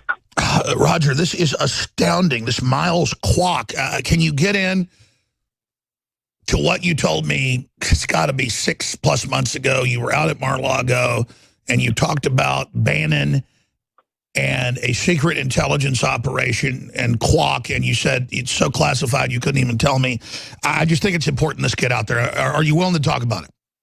Well, I think what happened here, Alex, going back and looking at my notes at the time, is the reason that Kwok was never extradited, as the Chinese government formally requested. And by the way, they sent Henry Kissinger to see the president privately to implore him to extradite Miles Kwok, and the president said it would be done. But it appears that the reason they have not done so is that Kwok flipped. No longer an asset for Chinese intelligence, he became an asset for U.S. intelligence. And Pompeo and Bannon were involved with him in that operation. But clearly this shows now they're flipping back to the deep state and the globalists. They're allied with China. This move shows it's a triple cross. This is so obvious. Well, and in all honesty, Steve Bannon thinks it's about him. He thinks he's the larger-than-life figure who sparked this American Revolution. He thinks this is about his ideas. One point I failed to make on the Alex Jones Show earlier today, Donald Trump had his entire issue agenda not only settled on, but carefully honed much earlier than he was nominated. So the idea that Bannon imposed some agenda on him or that Trump was being elected on Bannon's issues is just false. Trump knew what he was about in the summertime, long before the summertime. The time of the New Hampshire primary, we knew he was going to talk about building the wall, revitalizing our American economy through a deep tax cut, and all the other signature issues that got him elected. So we've got an admitted intelligence asset of the People's Liberation Army, of the communist Chinese, biggest mass murderers in history. He admits that. A swindler over here who the president's promised to extradite, who's being protected by deep staters that Stephen Bannon brought into the White House. And the president was smart enough to clean house with this turd blossom. I mean, I think they need to grab this walk guy and put him on a plane chained Justice Department aircraft and fly his butt right into the communist Chinese capital so this boy can get taken on down to their facilities there. Well, hopefully the president is listening to this very broadcast, and he now understands that he must follow through on that pledge and why some around him have been stalling. Now, you told me more, but I mean, just specifically, the danger of even trying to get this guy into Mar-a-Lago, the things that went on there. I mean, what else can you say about what happened there and when the president started to really sour on Bannon? I mean, months before we could say it. I think that this whole thing with Miles Kwok has been a sticking point. When the premier went to China, and then again on the periphery of the G12 summit, the top man in China brought this up directly to the president of the United States. That's how important this is on their agenda. We're talking about a guy who orchestrated multi-million-dollar financial crimes against the Chinese state. They want him, and they want him badly. Roger, stay there. I want to come back to 5 more minutes just so you can cover any other little tidbits you have. But this is ShowNews breaking. And I've gone from respecting you to being in awe how just almost all our big breaking exclusives are Roger. And they're just so, that's what I mean. They cast him as this villain. He's like the North Star. He's so accurate. We'll be right back, ladies and gentlemen, with the next hour. We got a member of the EU Parliament joining us as we try to dynamite that authoritarian operation. Free shipping store-wide, InfoWarsStore.com. It's about to end. Fluoride-free toothpaste, highest quality, all of it. Massive savings, 50% or up. But we're going to have to end these soon. But please commit to support us. We will never betray you. And you get high-quality products at the same time. They hate us. We need the funding. Please commit to sign up for auto ship an additional 10% off, InfoWarsStore.com. I think to put a bookend on this, Roger just needs to be honest, because I rarely gripe at Roger. And I said, man, you keep coming on the show like 6 months ago. And since then, bringing up this Kwok guy, this Chinese asset, and Roger's like, listen, they're going to leave us alone on North Korea. And this is World War III stuff, Alex. They just want some concessions. And Trump had the damn cake with him and isn't doing it because of McMaster. And I'm like, okay. And the guy's probably a double agent and works with Soros is our information. And then we can't get into all the rest of it, okay? But the point here is that, Roger, just repeat all that. Thank God Drudge has got great sources, too, and is exposing this. And it just, if we felt bad about going after Bannon yesterday and today, I mean, I don't think I feel bad about it now. This is really a rotting, disgusting cherry on top of this whole fetid mess. So just repeat why you thought this guy was so important, now proven correct. Well, we knew that he was wanted in China for financial crimes. We also knew that he was staying in the United States without a visa and that he was fighting extradition. We also knew that the Chinese president specifically asked Donald Trump at the dinner table in Mar-a-Lago to return him. This was a party to the negotiations over China's attitude towards North Korea. It became a key element, and it was an easy thing for the president to do. Kwok is, at best, a double agent, having worked for Chinese intelligence and tried to blackmail various American officials, then gets caught in this massive financial crime back in China and flips sides. We knew that there were some in the Trump administration who were fighting the president's promise to extradite Kwok. We thought them to be Pompeo, Tillerson, and others. We did not know at that time, but we can now confirm that Steve Bannon was among those fighting the extradition of this criminal. It explains, it's the missing piece, Alex, that we've been looking for, and kudos to Matt Drudge for pointing out that this is Bannon's new financial angel. Drudge's wisdom continues to confound. Expanding on that, is it not illegal if someone is a known swindler in your country to then, as a U.S. government official, represent them, try to defend them to the president, and then get a giant cash payout just months later from them, with the added insult to injury of then trying to use the money to eviscerate the Trump recovery while shooting your mouth off about how you're going to run for president in 2020, I guess with Chinese intelligence money? Well, I'm not an attorney, but it's always astounded me that Kwok is living a very, very sumptuous lifestyle in New York when he's a wanted man and in the country illegally. And now we have to question, why was Steve Bannon protecting him? Why was Steve Bannon opposing his extradition, which seems to me to be a fly in the ointment in terms of moving forward to cap the North Koreans? Absolutely. Well, I think Mr. Kwok's days are numbered. What do you think? I think he will now come to the president's attention yet again, and the president will probably be astounded that he hasn't already been extradited, Alex. So this is bad news for Mr. Kwok, and I think bad news for Mr. Bannon. I think Mr. Bannon needs to be investigated for espionage because this guy reeks as a double agent. What do you think? Well, the problem, of course, is that if he has flipped to Pompeo and the boys in Langley, they're going to seek to protect him. This is probably why he has not been extradited already. In other words, he sold the Chinese secrets about Americans, then he's probably sold the Americans secrets about the Chinese. He's the classic double agent. Well, that's right. And then you got the double agent, Mr. Bannon, right in the middle of it, who says the president, his family are treasonous, trying to get dirt on Hillary. That's an act of honor. And, of course, what he's accusing us of is what it appears he's done. Wow. Roger Stone with Infowars.com. Thank you so much, my friend. Great to be here. This man is full of Kwok, Mr. Kwok. It never ends. A Soros associate working with Bannon. Imagine my surprise. We'll be back. Well, things just continue to break by the minute. There are new criminal probes opened by the Justice Department on Hillary Clinton. That's being reported on Infowars.com. The Washington Examiner. It's been announced by the Associated Press, but almost no real coverage of that because everything is Stephen Bannon recycling every Democrat talking point that Trump never wanted to win, Trump's going to be out of office, Trump's an idiot. Oh, but Stephen Bannon, can we cue the clip up? He loves the president. That's why his son's going to break like an egg on TV, and why Melania cried on election night because she didn't want Trump to be president. That's why he made 8 campaign stops a day, breaking all records. It's why he let them take hundreds of millions of his own money when they shut down his companies. It's pure malarkey.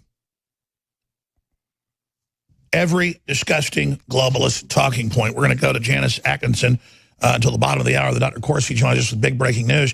Trump has cleared the way into the grand jury against Assange here in the U.S. Just as we told you a few weeks ago, he was moving, and now his lawyers have argued in a lawsuit that Assange did no wrong. So just as we told you, Arpaio was going to be pardoned. The president does not stab his friends in the back and is moving towards a pardon of Julian Assange. I can tell you right now, the White House lawyers are debating it. And the president has Pompeo and everybody else saying don't do it.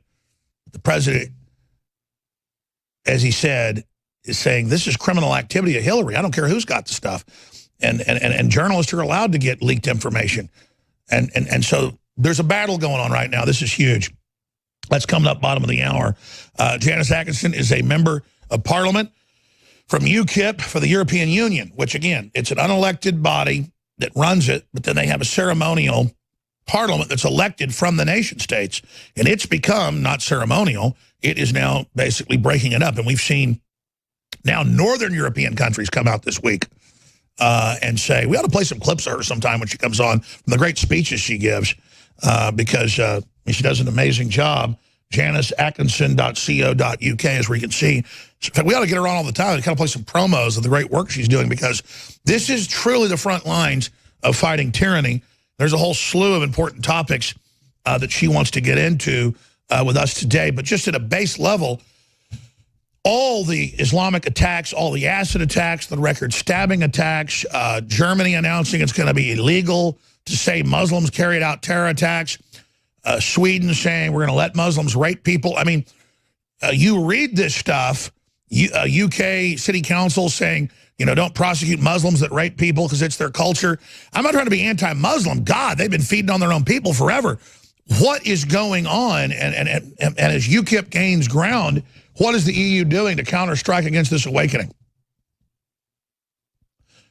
Janice, what do you think is going to happen next? Oh, hi, Alex. But first of all, I'm not UKIP. I'm actually an independent, and I sit with the Europe of Nations and Freedom Group in the EU, which is I get a lot of stuff wrong. I just know UKIP promotes you, and I've seen you involved with UKIP. So explain to me how this works. I have been, and Farage is the greatest man. Yes, he absolutely should be in the Lords. But I'm independent now. I'm sitting with the group that is the future for the European Parliament and also for Europe as a whole. People like Marine Le Pen, Geert Wilders. Marine Le Pen came second to Macron. She's the official opposition to the presidency. In France at the moment, we've got Geert Wilders, who is the official opposition. And people in my party in the grouping in the Parliament have also just formed the government for Austria. And next year, we might even see the Lega Nord form a coalition with Silvio Berlusconi, Forza for Italia. So that's the way it's going. Now, the populists are winning. They're trying to shut us down. It's not happening. They tried to censure us in the Parliament. I called somebody a lunatic the other day because actually she's a Liberal and she's the last remaining Liberal Democrat from the UK. I said she's quite mad, and I was censured because of that. And you get this beep that comes up, and we're censored for calling people what they are, basically. But what binds us all is that we have this visceral dislike of the EU.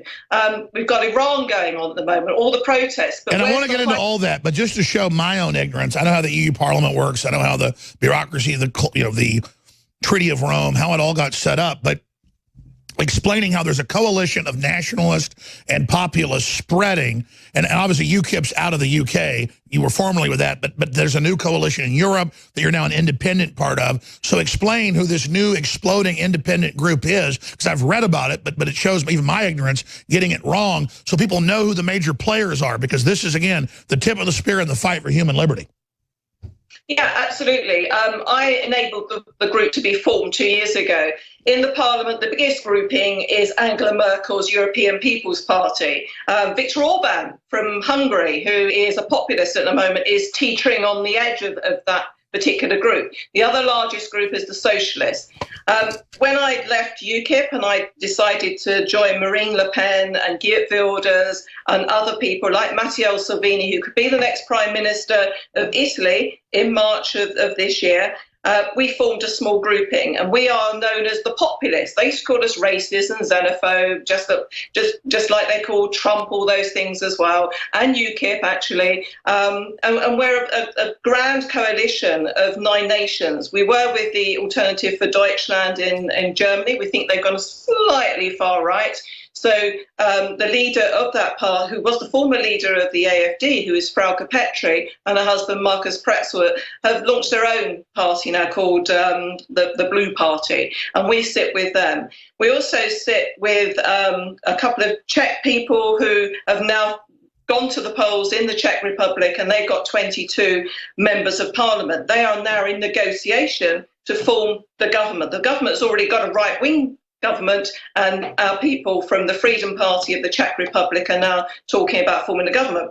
Just a few weeks ago, our people, the Freedom Party for Austria, have just formed the government along with the right-wing Conservatives, and they are. So what's happening, Alex, is that it's our people that are winning, that the Social Democrats, the left, the liberal left of Europe is absolutely collapsing. We're seeing it across Greece and Italy, in Czech Republic, across the whole of the EU.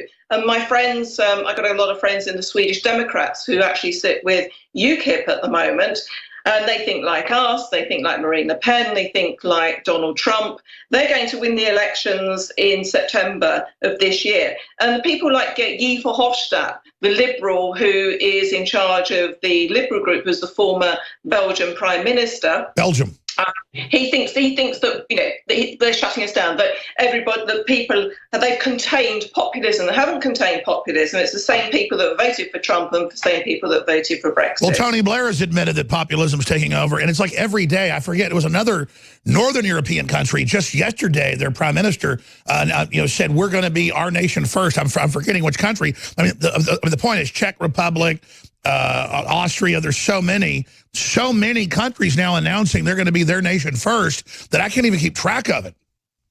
Yeah, it's absolutely. There was a press conference yesterday where the new populist prime minister of Poland travelled to Hungary, and Viktor Orban and the new prime minister of Poland had a press conference, and they're going to be putting their nations first. They said, the axis of France and Germany is just all too powerful, and they're not prepared to put up with this, because what's happening at the moment, we've got these hundreds of thousands of migrants that have broken into our countries, and the EU is stating that there should be quotas, migrant quotas, for each country. And so the Czech Republic, the Visegrad people, the 4 Visegrad people of Poland, it's Poland, Hungary, and Romania, and they're actually joined by Austria and the Czech Republic, and they're saying, no, we're not having these forced quotas. We want to defend our nation states, our borders, our identity and culture, and they're absolutely refusing to do this. Now, what's happening in the European Parliament is that they're trying to censure Poland and Hungary at the moment, which means taking away their voting. They're trying to fine them for saying we're not going to take millions of illegals every year. Janice Atkinson, straight ahead, part of the big populist party that's made up of other populist parties that is taking Europe by storm. As we promised, we take you to the front lines of the war for human liberty every hour, every day. Alex Jones here, back live. We have one of the shining stars of the populist party out of the UK and the EU Parliament, Janice Atkinson, and she has really been exposing the exploding crime rates in Europe and the UK with the Islamic invasion.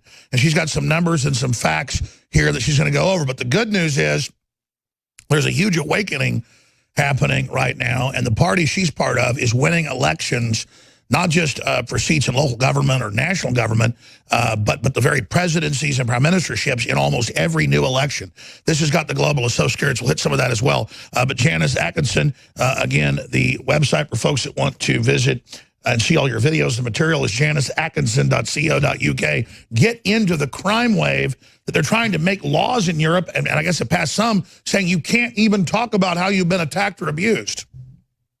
No, that's right. They're shutting down debate, and Twitter is helping with that as well. We've got a relatively new mayor in London called Sadiq Khan. You may have heard of him.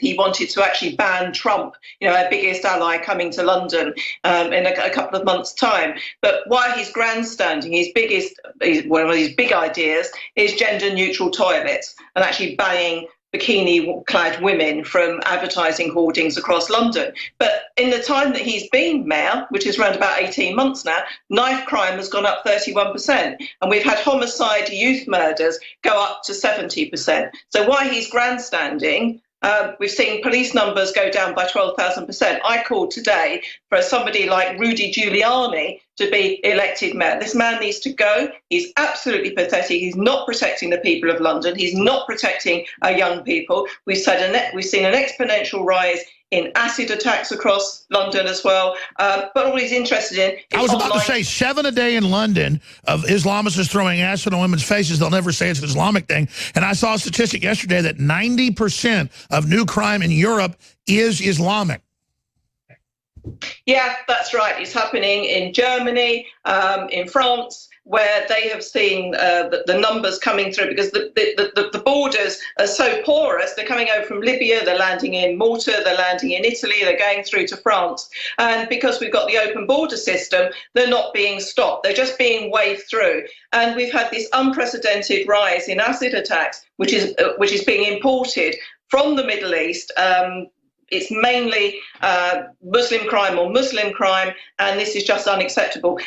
In this country, it just used to be associated with marital breakdown. That's bad enough now, but there's been a lot of protests of delivery drivers across London protesting outside Parliament because they're refusing to deliver pizzas. They're afraid to go out for nighttime. Taxi drivers are afraid to let people in. And that's I was about to say, no-go zones are expanding all across Europe and the UK. Our own reporters went to no-go zones and offered huge bounties to others to go, and they found we were telling the truth. There are large swaths of Belgium, of France, of the UK. You can't go.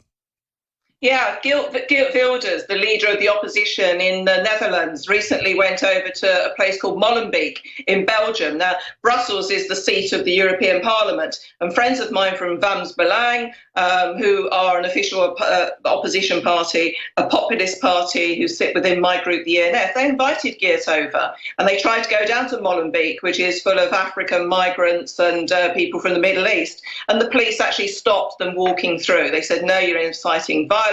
And this is absolutely atrocious for directly elected officials. And a friend of mine, Gerald Vannemans, who is an MEP, who is head of the Vlaams Belang party, who sit with us, was prevented walking through his own town. It's like me trying to go to Tower Hamlets in London, which is basically a Muslim enclave. It's a very Islamic Sharia state. I'm not allowed to walk through there if I've got a low-necked top on, a short skirt, and I certainly can't buy alcohol in any of the myriad of small shops that exist in East London. I mean, we are a nation of small shopkeepers, but there's been intimidation of people that walk through there with shorter skirts on or high heels or without their faces covered, or even buying alcohol. We're not allowed to do that in the City of London. That's just a stone's throw from the economic centre of Canary Wharf in London. Well, I'm just a pro-human type guy, a libertarian, humanist, but not the liberal, type humanist thing. And when I see women wearing hijabs and even full burqas at the grocery store or the mall, or a woman driving a pickup truck this morning, I thought, well, she couldn't do that in Saudi Arabia. She was right by my office. But as a father, in the classical feminist term, worrying about women's rights, I get really upset seeing a woman who is in that type of bondage who thinks it's normal. And I'm not going to Stockholm. I'm not Swedish. I'm not going to just accept this and go along with it. It's not like virtue signaling. I mean, I love my family, males and females, but to see women particularly in a symbol of bondage makes my blood pressure elevate. Yeah, it's actually a political statement. In 2010, I stood as a Conservative in the north of England, where whole swathes of our cities are being taken over by radical Islam. And I had a couple of young lads with me And so, Janice, can we actually approach the ladies in the hijabs and the burqas and give them one of your leaflets? I was absolutely astounded. They were 18 at the time. This is going back 7 or 8 years ago now. I said, absolutely, you have the right to go up to those women, look them in the eyes and say, would you like one of my leaflets? If you have any trouble from any of the men, then you come and see me. But what was clear up there, and we're talking areas of Bradford, Batley and Spen, which is in Yorkshire, and Leicestershire, which has just been taken over, basically. They were increasingly wearing the hijabs and also the full face burqa as a political process. And they were younger women as well that are wearing the burqa in a protest against our Western values. I find it really quite By the way, I'm showing right now, this is Mall of America, folks. This is what, I mean, I've been to Minnesota, our radio network's based there, and I've been going there 20 years. It now has gone from maybe a third of the folks like this to this is what the mall looks like. Yeah, well, you're looking at Tower Hamlets in London as well. You're looking at vast swathes of our cities in the north of England too. How have we allowed our countries to become like this? And the EU wants to impose more of this on this. This is so totally anti. In the minute we have left, I want to have you back for a full hour soon to play clips of your parliamentary speeches and talk about where this fight's going, just at a gut level, but also seeing the numbers. It looks like a firestorm of awakenings happening of populism, not racism, but populism to the globalists trying to conquer Europe. I mean, are you guys starting to win the fight, or is it 50-50, or are you losing right now? No, we're actually winning, because in Austria we form the government. In the Czech Republic we are the second party and we're talking about forming the government. Next year in Italy it will be a populist government, whether that's the Five Star Movement who sit with Nigel Farage's UKIP, who are a bit left green for my liking. But again, they want to get rid of the euro. They want to control their borders. It will either be a coalition, it will be them standing on their own because they are the most popular party at the moment, or it will be my friends from the Lega Nord, people like the great Matteo Salvini, who could be Italy's next prime minister with Silvio Berlusconi's party. So whatever happens, the Social Democrats, the Liberals, will not be in power. It will be a populist government. And in Austria, as I've just said previously, you've got a right-wing government with Sebastian Kurz, just 31, conservative. Well, so exciting. Janice Atkins, member of the EU Parliament, janiceatkinson.co.uk. Thank you so much. We salute you. We really appreciate you. We'll talk to you soon. What an amazing lady. We'll be right back on the other side with amazing, actually, breaking news. Trump has cleared the path for Assange to leave London. This is exclusive, straight ahead with Dr. Jerome Corsi. Stay with us. All right. One of the few big things I haven't liked that Trump's not done is come out and defend Assange when he was saying leak more, release the info, you're a hero during the campaign. But we've seen major movements towards a pardon. There's been some big developments now, just as we talked about the president's lawyer arguing in court this week with Assange has not committed a crime. And then you've also got a new development with a grand jury. So Dr. Jerome Corsi's article is up on Infowars.com. Trump clears the path for Assange to leave London. We'll be talking about that here in a moment. But first off, free shipping is about to end store-wide, and the biggest sales in our history, InfoWarsStore.com. All our best sellers are 50% off or more. Colloidal silver, highest quality, 67% off. You sign up for auto ship on that, get an additional 10% off. That is a loss leader. We've already sold out a bunch of items that we've had to remove off of the sales list, obviously. But let me just give you some reviews of our latest product, the Real Red Pill, that has the precursor compound that your body needs to be able to make your own hormones. It's listed as a steroid, but a healthy, clean one, even by the International Doping Commission, because it's just a normal compound that your body then uses to make your natural hormones. It's got it in there and so much more. So the Real Red Pill, that's just one of the ingredients in it. Red Pill, 5 stars. I love it, really good. The real deal pills is what I would call it. So that's one commenter, Martin in Montreal, Canada. Another 5-star, this is just in the order. 17 reviews, 5 stars, all. This is a product just came out, all 5 stars. Sucked to the matrix. I remember Alex saying it would take about 5 days for the product to take effect. I have been using Anthroplex for about a month. Now the combination of the two matched with occasional brain forces like being sucked directly into the matrix and blasted into the multi-dimensional powerhouse of focus, stamina, and energy. I'm absolutely blown away by the results of this product, and I will be purchasing it again. Yeah, some people here in the office like Anthroplex better than Alpha Power. Others like Alpha Power better. They're different formulations of different gnome herbs and compounds. But the real red pill is the foundation for it all. If you don't have the pregnenolone, I think I'm saying it wrong, the precursor deal with all the other stuff, you got to have all the amino acids, all the stuff together to then be able to produce or even use it. Amazing product, says ACS in Illinois. I would recommend this product to everybody. It gives energy. I can wake up easier in the morning, and it makes me a lot of mental clarity and focus, more so than brain force for me. Alex is right. It does take about 45 days to start it working. I think you missed it. I said 5 days, but it takes a while. If you're on the fence, just pull the trigger. It's great. Yeah, it's a precursor, but it is just the one ingredient is a, quote, steroid. But it's the precursor to all of them that a lot of people after age 25 or so, I just call it the medical science, begins to reduce in your body. Might have been a typo. They said 45 days. It's about 5 days to a week for it to kick in. I mean, you take brain force, you'll feel it in 30 minutes. You take Alpha Power, you feel it in about an hour. And again, one's a nootropic that does with the brain. The others deal with the glands and the body and the blood and the rest of it. But all of them are nootropics at the end of the day. They're all just different best-selling formulas that were already out there that we've gone out and tweaked and then lowered the price on. And that's basically it. Infowarsstore.com or 888-253-3139. Nobody's got 5-star reviews. BuzzFeed contacted the big power reviews groups and others and said, we want to see all your proof. When no one's as popular out there. And they said, here it is. They go, we don't want it. We don't want it. Amazing, ladies and gentlemen. Jeff Bezos owns Amazon. He also owns Whole Foods. He sells the same colloidal silver he private labels for on average $24. We usually sell for about $17 discounted. Right now it's $9.95, 67% off. It's about to sell out. That deal's going to have to end.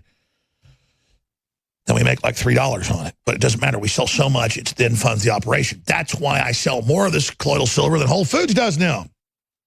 Because we just lowered the price. And it's good to give it to Bezos, isn't it? So Infowarsstore.com or 888-253-3139. Super Blue fluoride-free toothpaste fortified with colloidal silver and iodine. That's about to sell out. That's 50% off. Got to end that. There's just so many new great products at Infowarsstore.com. Just go peruse them, check them out for yourself, and know that you're funding the tip of the spear against the globalist. And please support our local affiliates as well. Become sponsors for them or support the local sponsors or send them a monthly donation. Tithing to the rebirth of this country, tithing to this radio show or local stations or the Trump movement with your energy and time is religious freedom, is Christianity, is the future. This is the revolution happening right now against the globalists. This is the revolution against collectivism, communism, socialism, Satanism, and all those other isms. Be part of it. And I know you are. I'm just saying a small fraction of you buy the products. A large group, about half of you, share the videos and articles. Imagine if all of you watching and listening shared the articles of the local station you're listening to. Imagine if all of you bought some product just to see if you liked it. Got about maybe 1.5%, 2% of the audience buy stuff, which is still a high number for the average show. If 10% bought stuff, we'd have 10 times the money, and you would see.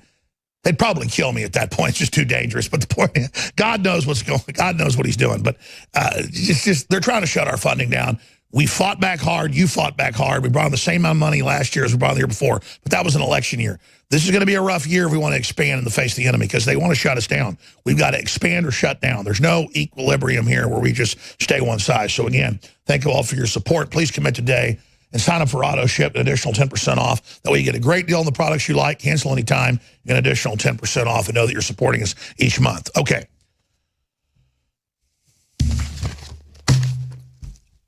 Julian Assange, to give us the latest information on Trump clearing the way in multiple court hearings to pardon Assange or allow Assange to return to the United States, is now taking place. And joining us is Dr. Jerome Corsi, the D.C. news director for Infowars.com. Follow him on Twitter at Jerome_Corsi to give us the latest. Dr. Corsi, thanks for coming on. Alex, great to be back with you. Thank you very much. So you can encapsulate it. This is pretty big, just like you broke the Arpaio deal and engineered that. Tell us what's happening. Well, we've had a series of steps here by the Trump administration first of all, this week we noticed arguing in Roger Stone's case, where he was basically being charged with Russian collusion. The Trump lawyers argued that Julian Assange had a right to publish all the stolen emails under New York Times v. Sullivan, which was a standard, and the Pentagon Papers case, which are two standards where stolen documents were published by the press, by the New York Times, and they had a right to do so. Now, if Trump's lawyers are out arguing for that, and then this recent article today, WikiLeaks is saying that basically the grand jury proceedings are over, and the State Department on Iran put out a similar statement about how the United States government supports the right of free speech of the Iranian people. And when you've got these kind of statements coming out from the Trump administration, I think it's a clear signal, a kind of wink-wink signal to Assange that basically the green lights are being given and that Assange is going to be allowed to leave London and possibly even come to the United States, maybe with a Trump pardon. I think that's in the works. Continue, please. Well, you put it together with things that are happening internationally. I mean, first of all, we've been reporting very seriously on this QAnon, who started reposting today, by the way, and QAnon made it clear in a post on Christmas that essentially there was going to be an operational plan to get Assange out of London over the 5th and 6th of January, which is this week. You've had Sweden has dropped criminal charges against Julian Assange, and you've also had the basic announcement in the UK on a tribunal that Assange's media. So he needs to move while everything's been cleared before new stuff from deep state pops up. Yeah, and I think that these are a series of events that have occurred in sequence, which to me make it pretty clear that, one after the other, the path is being opened for Assange to leave the Ecuadorian embassy. That's right. We'll be right back, ladies and gentlemen, with Dr. Jerome Corsi. This is big because it's the right thing to do, too.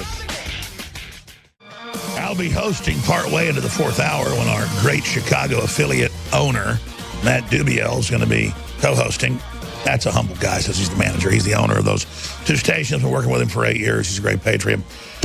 Dr. Jerome Corsi's here. I want to get back into the Assange thing because Corsi's always a humble guy, but he really was engineering behind the scenes.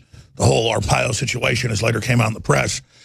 And by engineering, it was like just getting to the president that it happened because it wasn't being covered anywhere. And I like Hannity. We're trying to get Hannity to cover it because Trump really watches that. Fox and Friends and Hannity's how you get to the president now. He's so isolated. He gets a few clips from my show, and articles are still brought to him. But I want to get back into Bannon here. I'm not an infighter. Everybody knows I don't do it. But bigger than an infighter, I'm not a betrayer. I'm not a Benedict Bannon or Benedict or Bannon Benedict. And I waited to see a statement from him. Oh, I love the president. We're going to play it in a minute. Oh, I love the president.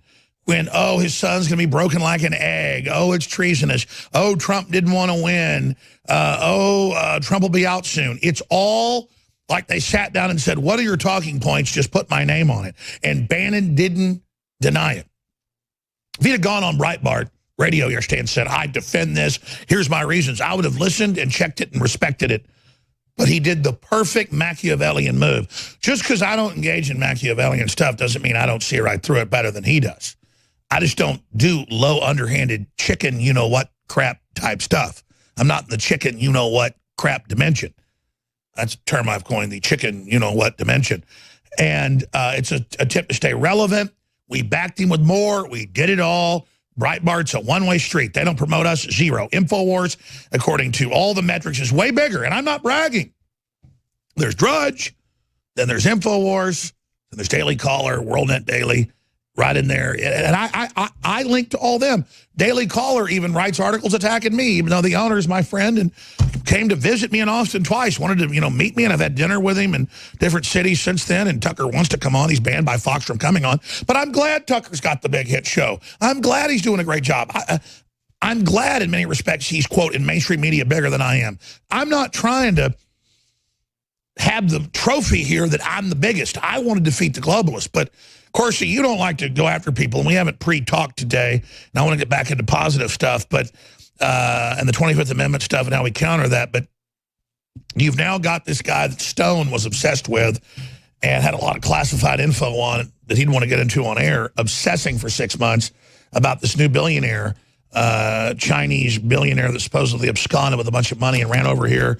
The CIA thinks he's flipped to them now, but he's in bed with Soros, gives money to Hillary. I just don't trust it. They're now saying that's Bannon's new sugar daddy. And so I just feel betrayed that I got sucked in by Bannon's BS and leaks, which we now know. I knew they were from Bannon at the time, by no degrees of separation in a few cases, that he was the one making it all about Kushner and all about all this other crap that wasn't even true. And then I got sucked in and conned by Bannon. That's why I'm so mad, because I don't get fooled a lot. I don't know your view on this. Just what's your expert view on this? Well, I'm still waiting to see more evidence. I mean, I watched yesterday when President Trump was asked after the interview that Bannon gave, when Bannon seemed to retract a lot of those harsh statements, and President Trump said, well, that's a lot better than he was yesterday. He seems to be coming to his senses. I mean, Donald Trump's a very, very crafty guy. I've said for 40 years I've known Donald Trump, and he always looks like he's going to lose until he wins. He has launched a major counterattack. I mean, just look at the things that have happened. And it wouldn't be beyond Donald Trump to be playing a series of steps here with Bannon, where Bannon ultimately can come back into the graces. I'm not yet willing to say that Bannon's burned his career. That's why you work at Infowars, because you're not an infighter. But Bannon's trying to have his cake and eat it too. He's trying to act like he's loyal while repeating all this BS crap and not denying the interview. Well, and I think you're right, but I'm going to let Bannon have a little bit more time to see exactly how this hangs out, because what I'm looking at is you've got Grassley now, the judiciary. He's going to open up new hearings with the Fusion GPS principles. He's announced he's going after Comey, because Comey had leaked classified material to the mainstream media.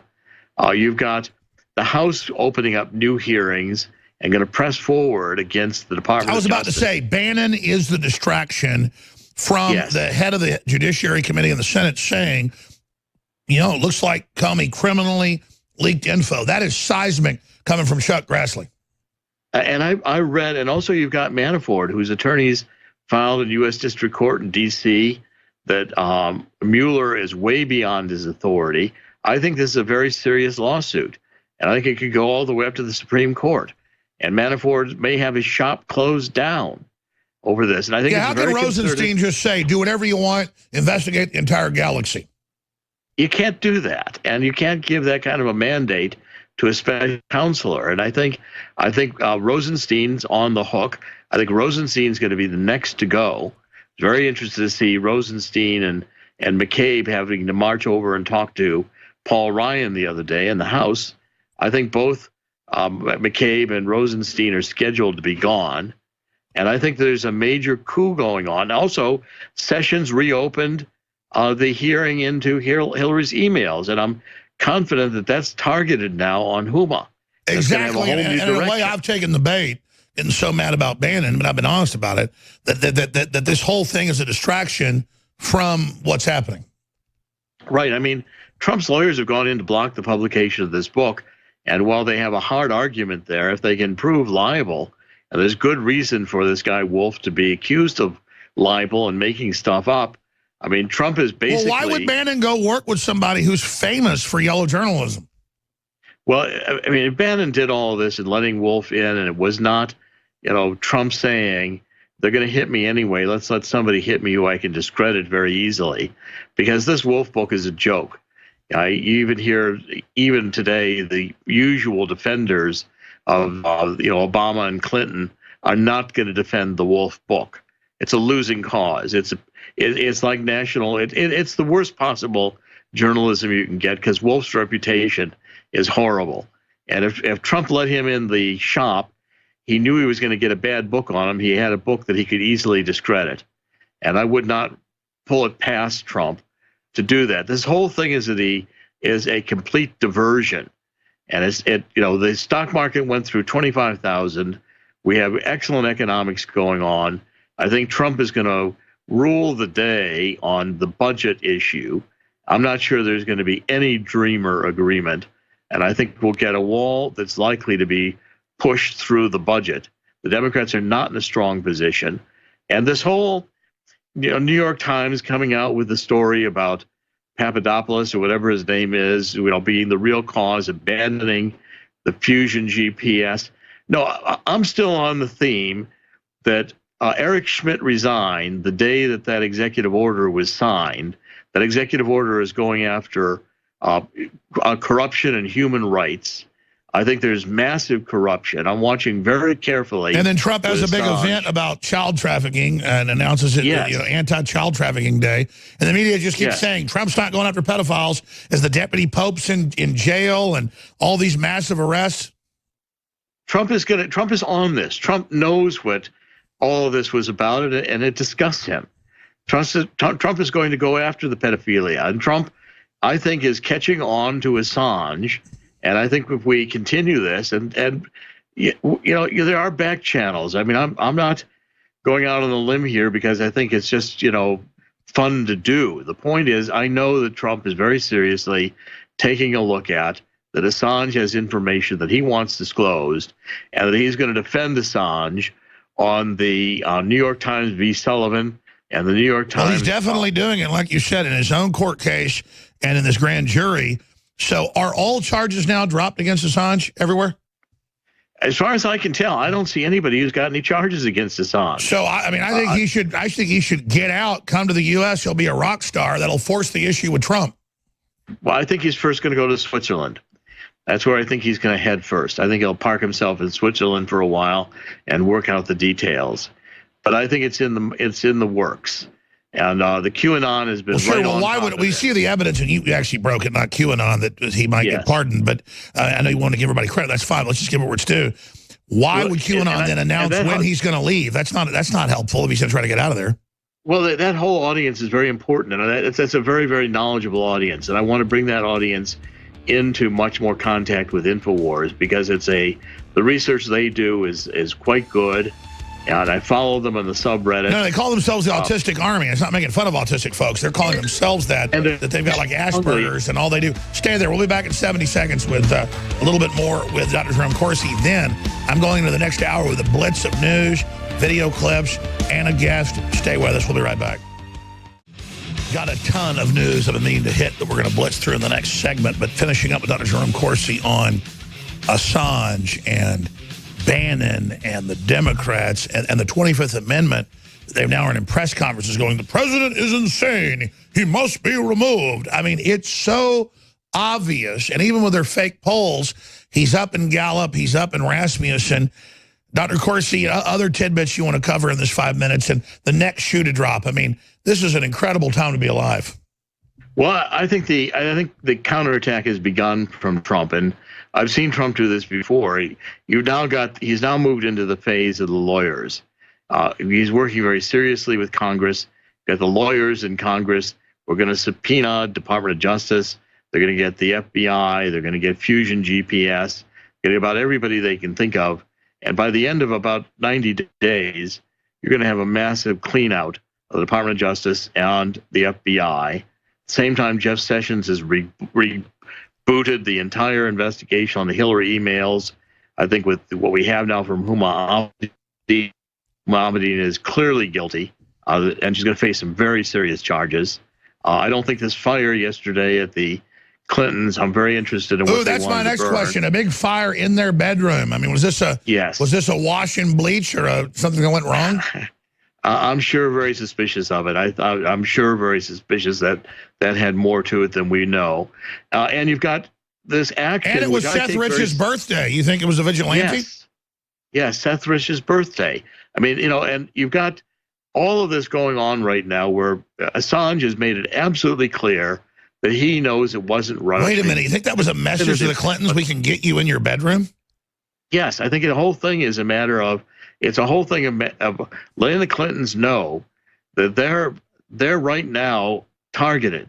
Even though the Secret Service are right, I didn't even think of that. The Secret Service is right there, right next door, and a firebomb still gets in their window. This is clearly a signal to the Clintons that this is basically, we're coming after you. We're taking the gloves off. Yeah, and it's going to be done with the lawyers. This whole thing with Manafort filing this case to shut Mueller down, this is taken very seriously. They're asking for injunctive relief.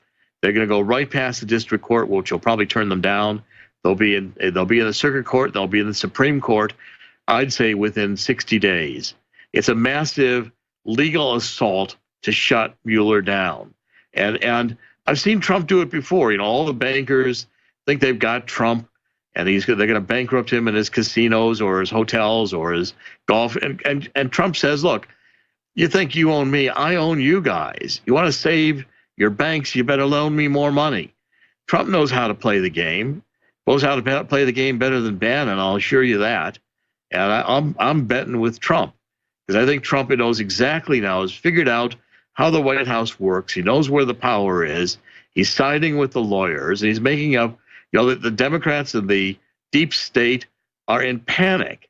They've got to pull out this. I was about to say, the fact that they thought they could cook up this Clinton operation in the Justice Department and FBI, run this fraud, get caught, and they're still moving forward, even though most of them have been forced to resign or are in criminal trouble.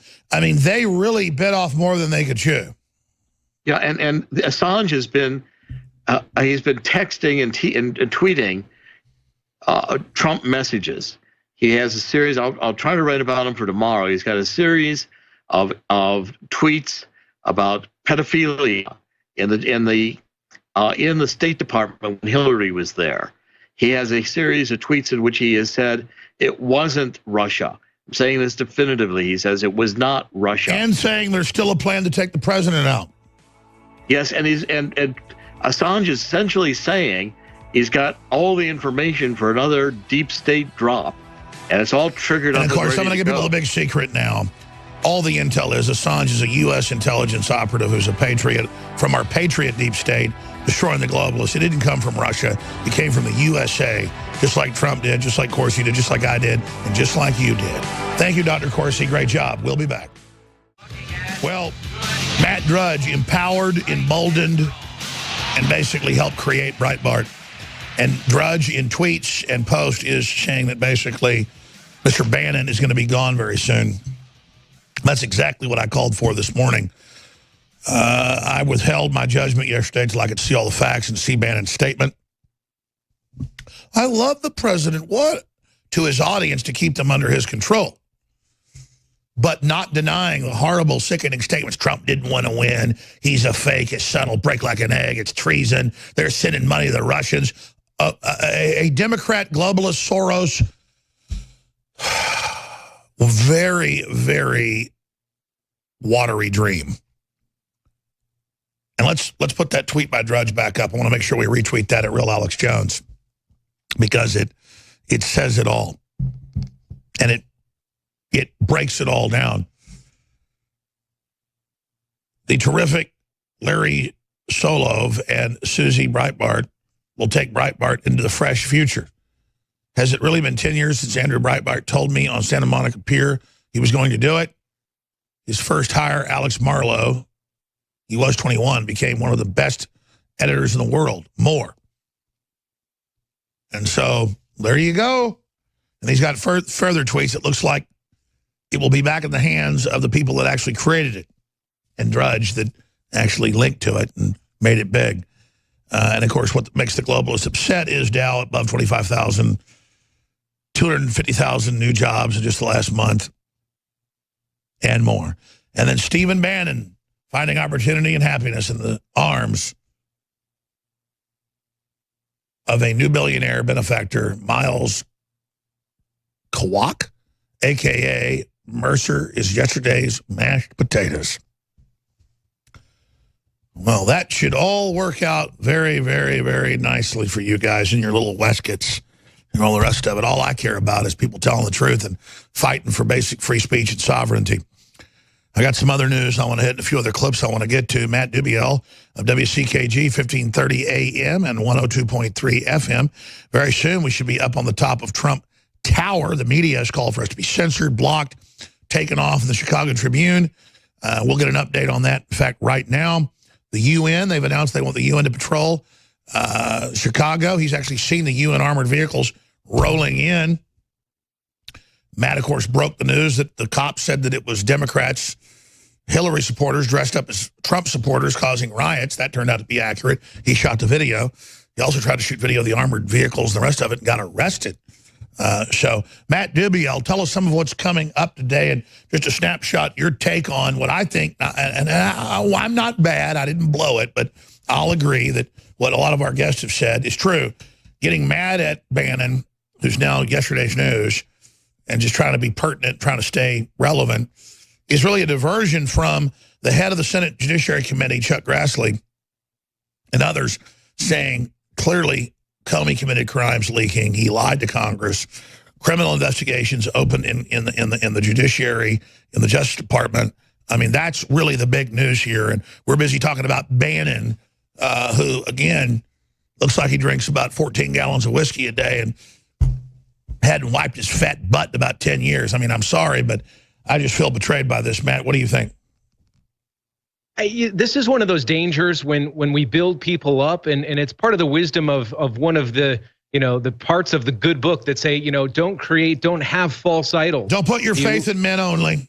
Yeah, I mean, we can't put people on a pedestal. Men are men, men are human beings. I'm not making excuses for this guy. I'm not saying that he should have or could have or would have or anything, but especially in this new right movement, you have all these people that, are like, oh, Bannon. I never really got it. I never really understood it. And so it's not very hard for me to not really turn my back on him, but just he was a non-entity, as many people are saying. There's a guy sure, here he'd only been around a few years. And, I've been around 20. Who the hell is Bannon? I've been around 20 plus. I don't say I'm the messianic savior.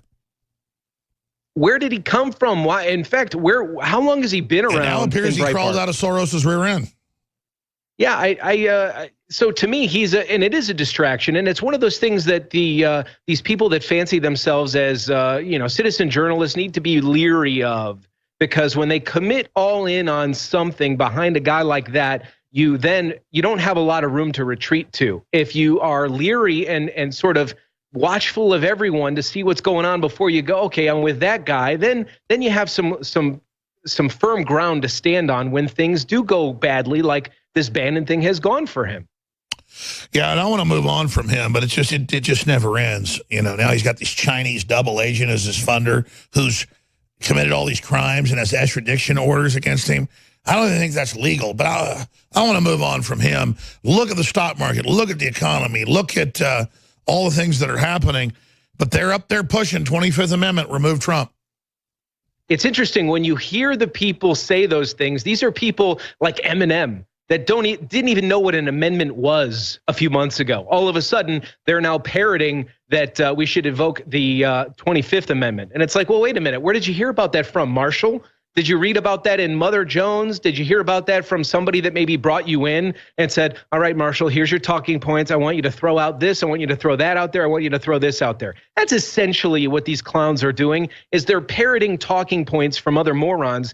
I'm wondering when we're going to get to the point where the mainstream in America stops listening to the idiots and starts listening to like the pragmatic, thoughtful people like we used to.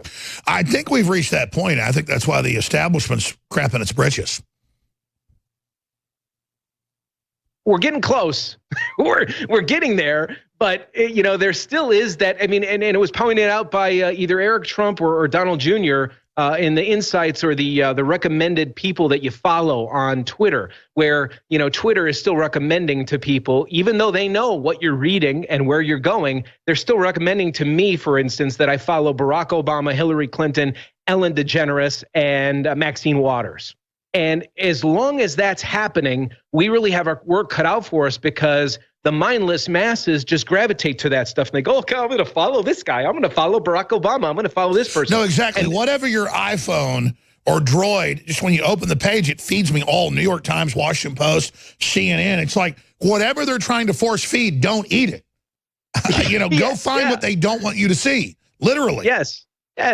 Look for yourself. Find the people, like, who do you trust? Who do you believe has your best interests in mind? Who do you believe is coming from a place of love? By the way, since you say this, Matt, the media will try to say I betrayed somebody and make stuff up, but I will never betray anybody by conscious deed. Doesn't mean I won't fall down. But I'm the opposite of these people that think it's fun to betray somebody and think it's smart and cool to cheat somebody.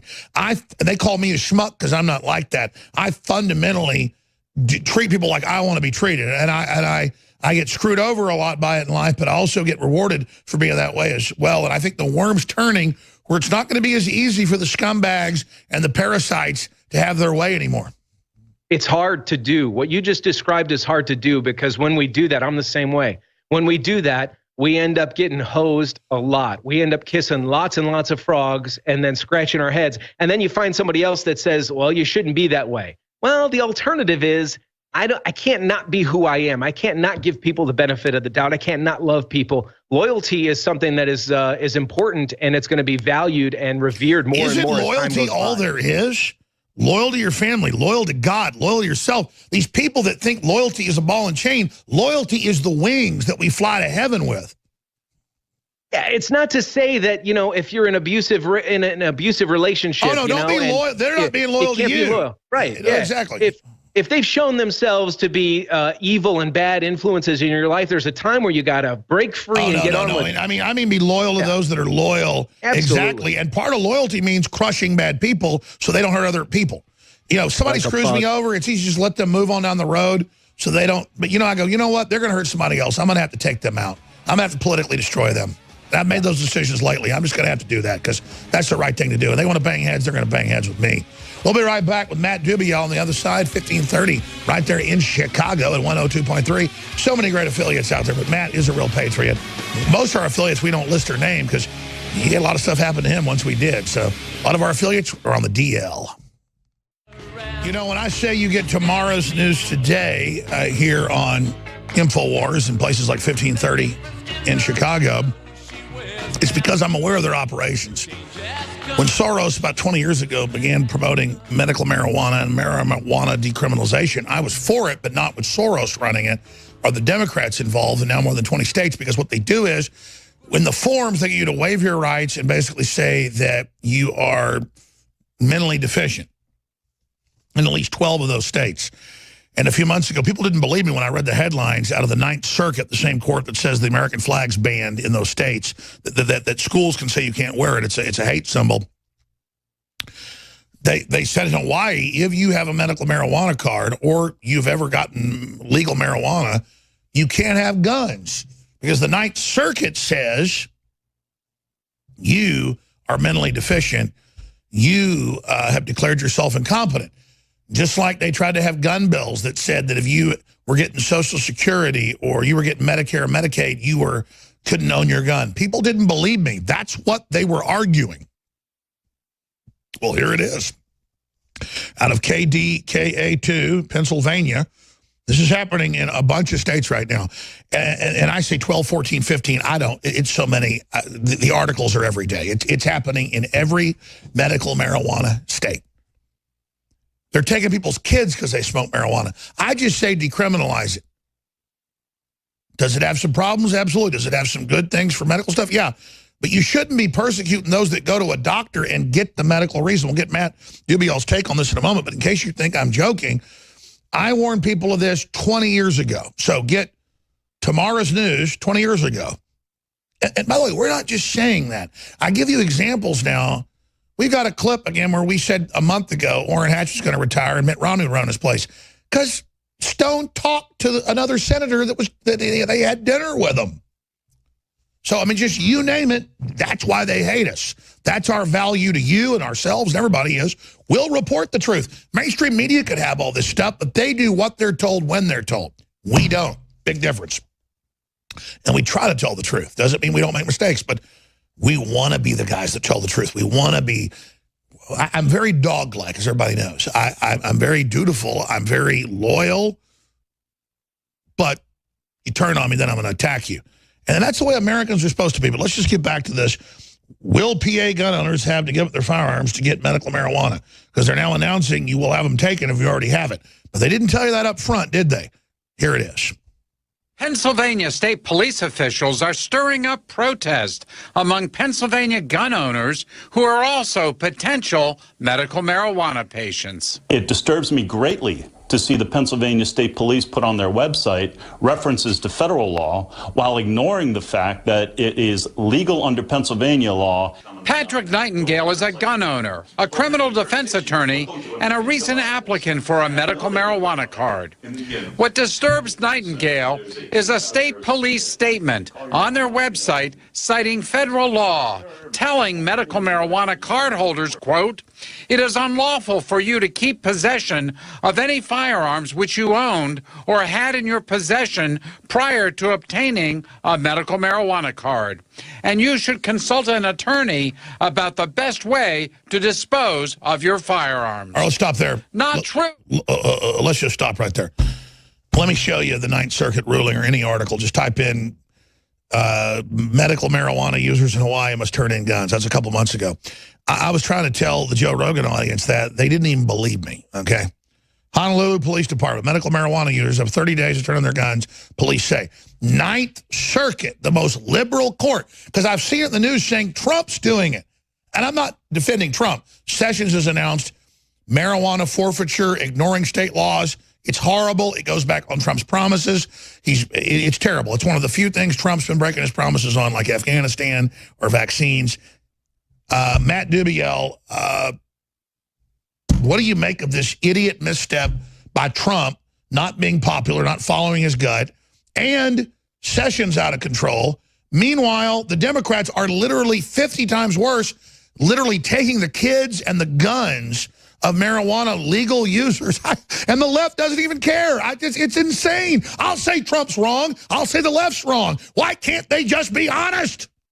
What about Prozac? What about Prozac and the SSRIs and all of the other even thyroid medication that people are on? If you want to come take the guns, maybe you should take them. I'm not saying you should take them from anybody. But if these you're are mass murder, suicide pills, as I said on Piers Morgan. They say on the Prozac spectrum drugs, it will cause you to be a homicidal killer or commit suicide and megalomania. What people need to realize is they don't have the wherewithal to go after the Second Amendment the way that you're supposed to, which is if you want to change it, amend the Constitution. That's how you change it. They can't do that. They know they can't do that. They know that will never happen. We won't let it happen. So instead, they go in these roundabout ways and have gun-free zones, and then they make these little rules where if you opt in for this thing that you want the weed? Okay, cool. You can have the weed, but you got to give us your gun. Don't do it. Keep the state out of your life. And I remember Mark Kornke of the Michigan militia would always say, once they collapse the economy, they'll take your guns for food. I thought, yeah, that makes sense. That's happened in third world countries. Here it's, have your weed, just give us your guns. As if a marijuana smoker, they're known for getting fat, eating Hot Pockets, playing video games, and playing World of Warcraft. They're not known for committing crime or being violent. Well, just wait until you have the universal payment where everybody's an employee of the state. The first thing they're going to make you do when that happens is you're going to have to turn in your guns and you're going to have to turn in your other because you're, just like they said, if you're on Medicare or Medicaid, you are forfeit. You're a ward of the state. You're not a person because we pay for you. Exactly. You're ours. Get in line. You're one of the minions. And if you want that, if you want to live in a world like that, there's other places where that's happening. Why don't you just go there? I don't understand why people want to try and implode the United States of America. Did you see the number 2 in the Democratic Party put out an Antifa brochure and said, we need to do this, calling for violence? I mean, like, dude, go to North Korea, jerk. Yeah, these places already exist. You can go there. It's like finding a crappy restaurant. If you want to make the restaurant serve crappy food, go to the one that's already crappy. Go to Venezuela, go to Cuba, go to these other failed regimes and failed countries and see for yourself firsthand. By the way, used to be super rich, cool places. They used to be beautiful. Because there's this argument that brown people can't have money or build anything. Argentina, Venezuela, Cuba had bigger middle class than we had. It's all gone. It's all blown up. It's all destroyed, just like we're about to be. Yeah, it's I would never. You people that want the medical marijuana and all that, you got to really look into it. I did this with concealed carry. You know, you can get the concealed carry cards, and I've been leery and thinking about it for years because I thought, well, this seems like they are trying to get me to do this in exchange for something later. What will that price be later? What am I paying for? How am I giving something up? It's not always going to be I'm getting something out of it. They've got something. When up a their known sleeve every Nazi time. collaborator that says he's proud of being a Nazi on 60 Minutes is pushing for you to get medical marijuana, I just said make it legal. Don't trust this guy. But of course we find out it's a way to get our guns. Good Lord. We'll be back with Matt Dubiel. I'm Alex Jones. Infowars.com. Stay with us. If you give the globalists a ride, we're all dead, folks. And that's what I mean, the cynicalness that we get with these liars for decades, that then when somebody shows up who's just been just as angry as we have, not perfect, but not out to screw people over, we can't believe it's happening. You look at the mass hysteria freakouts going on by the globalists right now, and that lets you know how real this is. Just that their power is being torn away. And then I was watching Trump going, well, if he amasses it to himself but removes them, it's just a takeover.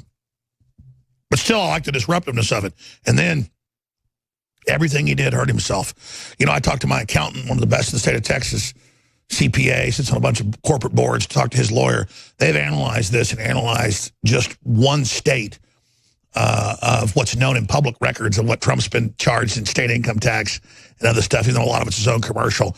And they estimate it's in the hundreds of millions of dollars. When Trump raised those state income taxes on himself and property taxes, and by that got rid of the federal exemption, it's going to make those local states drive down the prices. And it's going to transfer more money into the federal government, where the Democrats in blue states run this property tax scam, where they then pay it into property taxes, but then have their own families in the governmental boards that give it back to them in contracts. And I know Matt Dubiel lives up in Chicago, one of the places that invented this. As somebody that's not really rich, but I've got some property as my nest egg as a backup, because that's hard to, for folks to get at. My property taxes are going to, not be written off now. When we're talking a lot of money and things like that. So, again, yeah, they cut my federal income tax by 2 points, but my accountant explained you're paying more money in 2018, a lot more. But you could say I'm rich compared to the average person, and that's what Trump did. He said, I'm going to raise money, I'm going to raise taxes off the rich, and he's doing it. Joe Salente was on yesterday, and I respect him, and he may be proven right. He said, listen, these Democrats in Illinois and in New York and in places, they don't care. Yeah, but that's how you got the most expensive real estate there, where now, 5 bedrooms like $10 million, and some of these things are going for $100 million. Then in a red state area, just as nice a city, you can get some penthouse, exact same floor plan for $2 million. Why is it $100 million in New York? It's because it's a money laundering operation. And I'm all for tax exemptions and tax cuts, but I haven't even pre-screened this with Dubiel. I don't know his take as a business owner and a family guy and a real estate owner. What do you make of Trump? Because I looked at his tax plan. It is a tax cut for poor people, middle class, and makes corporations come back to the U.S. But overall, it's a classical kind of liberal tax increase on rich people is what I see. My whole life, I've been advocating for somebody to run the country like a business, and I've been hearing others say, experts say, you can't do it. It can't be done. I remember when Ross Perot was the candidate in the 90s, and I thought, well, this guy, yeah, we need a guy like that. We need a guy like that. Everybody can't win. Everybody, now, just because some people win doesn't mean other people have to lose. But this BS idea that everybody has to win all the time, as case in point, Trump's going to pay more in certain kinds of taxes. I'm going to pay more in certain kinds of taxes. You're going to pay more in certain kinds of taxes. But this busted up machine that we have right now is broken. But the economy exploding, we're going to have more money in a year. Absolutely. We got to unclog the wedges. We got to grease the wheels here and open it back up. In Chicago, for example, if I sold everything and moved and bought a home in Texas, we could be living like like kings because of property tax and things. And then what do they take the property tax for here in Chicago for the schools?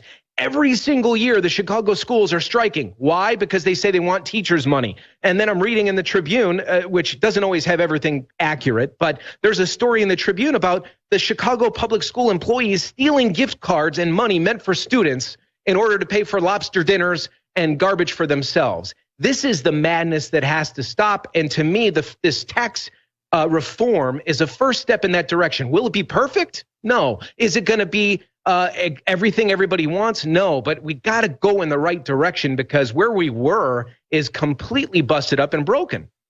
Well, exactly. And you know the insiders are pissed because it's cutting them off their gravy train where, you know, I may pay some property taxes in a house that's moderate size. They're writing off almost everything into these things as a scam. And again, you look at places where they're raising the rents, they're raising the taxes. I mean, just like take Chicago. I mean, the average person cannot pay for this. We should lower property taxes. We should lower property values on the upper end. Whereas most of the stratospheric property value increase is in elite homes. It's not for the general public. We need to lower the cost of housing across the board. I think Trump's right. I agree. And you were talking about this a couple of days ago, sometime this week, you were talking about what happens when you bring the property taxes down that actually will increase the value of the property because people will be willing to pay more for that house because the taxes aren't as high as they used to be. If you want to look and see what sort of dysfunction this brings, somebody needs to Google Tony Rezko and Barack Obama and Google their property and their tax and their real estate scam. Or alleged real estate scam, I should say, because I'm sure that Teflon Barry got away with it completely. Oh, it's totally famous. The Democrats are the biggest tax avoiders ever while they lecture. And again, it's a complex equation, but here's the bottom line. You raise massive taxes, you have free this, free that. It drives price up, and it creates monopolies, and it stagnates economies. Low taxes, heavy innovation creates amazing choice. Not to mention that what they do is they implement these HUD programs, and the first people that find out about these programs where they can get property cheap or for free or with government approval, their buddies go in and buy them, and then they dice it up amongst each other. It's like an episode of The Sopranos, and it isn't just happening in Chicago. It's happening all over the country. It's right here in Austin, Texas. And if they don't like you as a developer or homeowner, they send regulators after you. Yeah, and if they need to muscle you, they'll send people that say that they're from one group to picket because you're not giving enough jobs to this person or that group or that minority group, and then they shut you down. And it's all an elaborate game they all play to put on a show for the rest of us who sit there and just eat it up.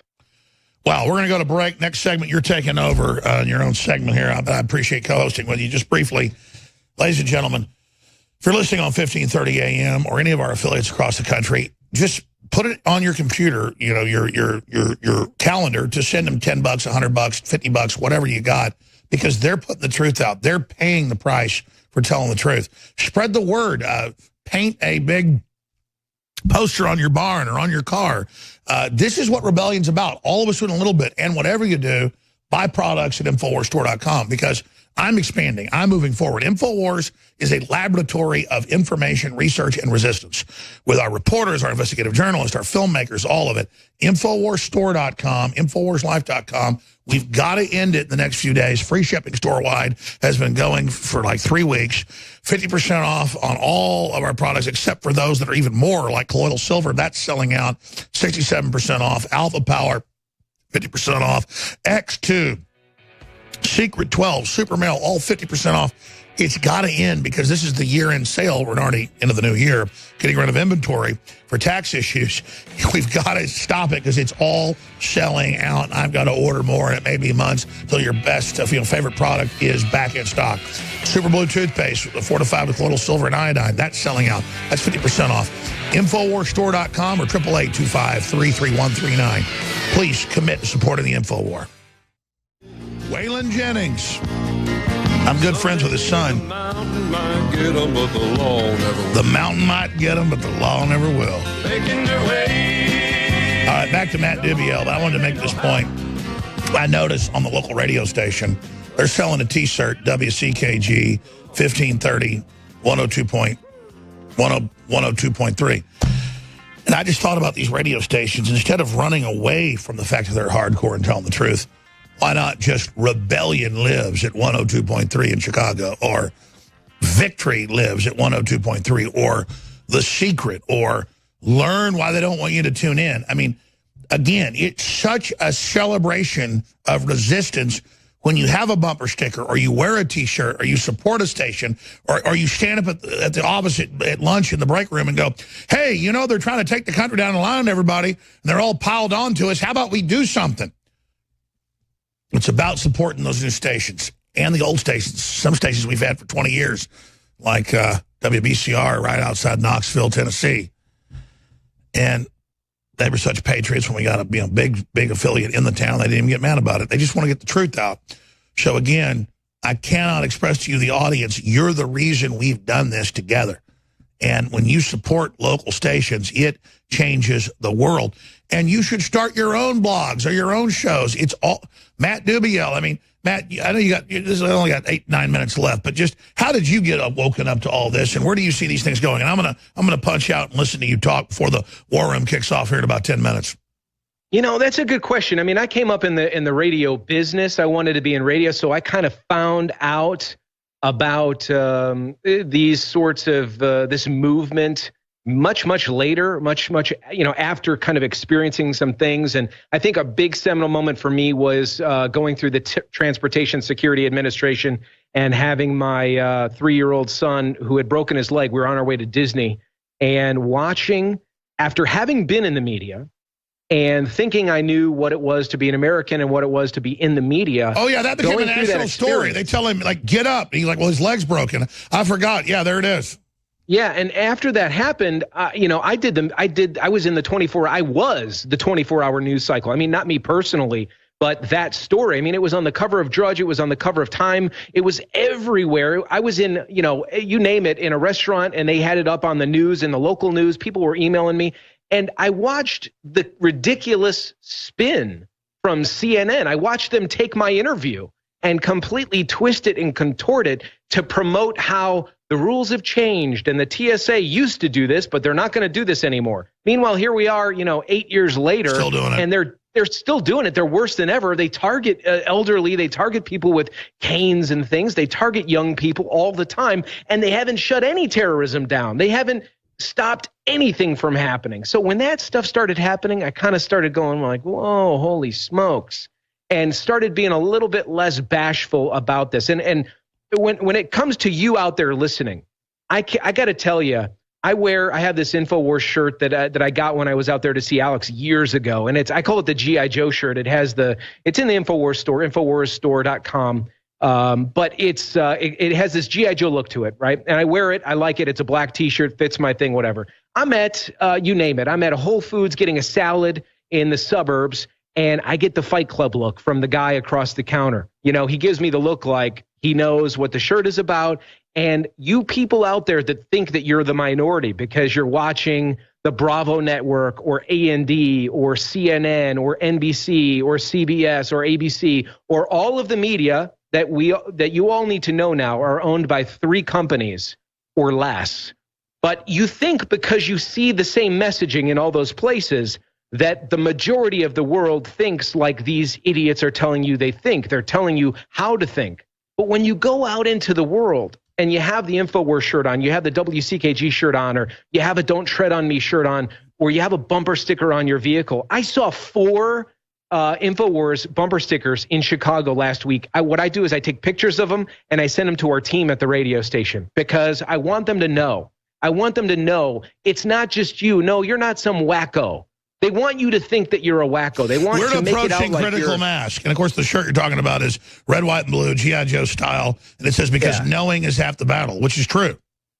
It's great, and it's sharp, and but people know, and people that don't know what that is, they just ignore it because they're in a stupor, mumbling through their life as it is anyway. Well, I'm married again now, but let me just say, wearing an Infowars shirt, you want to, it's a very successful thing to do.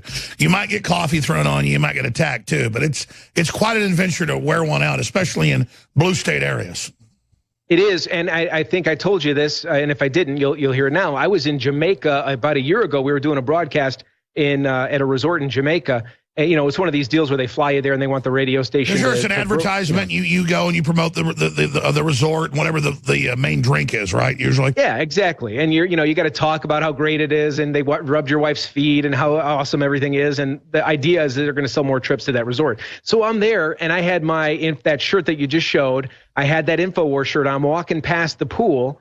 And one of the local girls from Jamaica, I mean, I'm talking about a Jamaican girl from Jamaica. She comes and she says, "Do you know Alex Jones?" And I was like, "What?" And I forgot I was wearing the shirt.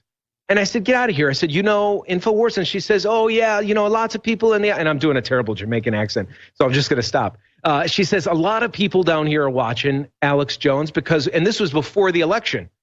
So this was well before November of the election." And she said, we're pro-Trump, we're bashing Obama, and then I've been to Jamaica too. They're huge listeners. They get manipulation, foreign control, because the British Empire, they're very politically informed. Big time, big time. They're watching, and they can't get anything else. So they've already awoken to the fact that whatever's coming through the TV is, it's largely stuff to keep them complacent with their life in the service industry. So they're not going to see too much, so they're going out there and they're finding it. They're watching Infowars, and then 5 seconds after I saw her, one of her coworkers came up, a guy, and he said the same thing. And all they wanted to talk about was Infowars, Alex Jones, Trump, the whole thing. And so my message to you out there is, you in Omaha, you in Chicago, you in the suburbs, is you're not, and believe me, either you got to find this information on your own, and you have to not be lazy and complacent and let it be spoon-fed to you by anyone. You got to go out and do all the work yourself. Or you have to go to a place where you believe that the people are giving you information based on good intentions, best intentions, love, and they want to inform you. And this is a place like that. I'm going to give you a quick example of a place that's not like that, and that is Snopes. I'm looking at Snopes right now. Snopes is debunked. They have a big red thing that says false about the idea of UN peacekeepers. The question is, will UN peacekeepers be deployed on the streets of Chicago? They write false. They put a big false stamp on it. By the way, it's been officially called for. It's in the Chicago Tribune, but again, just like they said, we were liars, that the New York Times didn't give questions to Hillary, now it's all been confirmed. The Cook County commissioner is on the news saying, "I'm going to New York. I want the UN to come here. I'm going to New York. We've failed in Chicago. I'm going to ask the UN to come here. We want them to come here." That is not disputable. But if you do what most people do, what your friends or your aunt or your uncle or your in-laws or whoever it is, and you go, "Well, let me go fact check this on Snopes." Snopes is a disinformation organization. Yeah, who fact checks? Notice Google has this thing now where they have Snopes as a fact checker, but who fact checks Snopes? Maybe the cats? The guy's cats? Maybe he has trained his cats to flush the toilet, and then they check to make sure that they got in tax trouble for using the tax-free money for hookers. And I'm a libertarian. I'm not bashing them for that. The point is that it's a joke. It's a dude and his wife. I mean, and now they're divorced. It's like who made them God? Well, George Soros. They're funded by Soros. If people knew what a joke this Snopes was, they would never look at it. And it's funny because they'll do it. They'll try and pull this. "Oh, well, where did you read that story? Infowars?" And it's like, oh my gosh, I've been to Infowars, man. There are dozens of people there. It's the most professional media organization I've ever seen in my life. And I've been to, you name it. I've been to iHeart in LA. I've been to, you name it. I've been to the BBC. They have got nothing on Infowars, the people. And yeah, are they going to, make a mistake every now and then? Do they have to fix it? Yeah, of course. We had a typo on a headline at my radio station today. That sort of stuff happens. But Snopes is a joke. Write it down. Keep that in mind. Snopes is a joke. You're right, Matt Dubio. You never plug Twitter or Facebook, even though they're bad operations. We still got to get some followers. How do folks follow you? How do they contact you? You can follow me on Twitter at Matt on Air. I'm approaching 3,100 people there. You could go there. You could go to mattonair.com too, and links to everything. And I pretty much respond to everybody's email. All right, great job. The War Room is coming up, ladies and gentlemen. What a triggering website. It's a photo of him with his wife and children. We apologize for that. That's obscene now in the modern media. I apologize for that. It was very obscene. We'll be right back.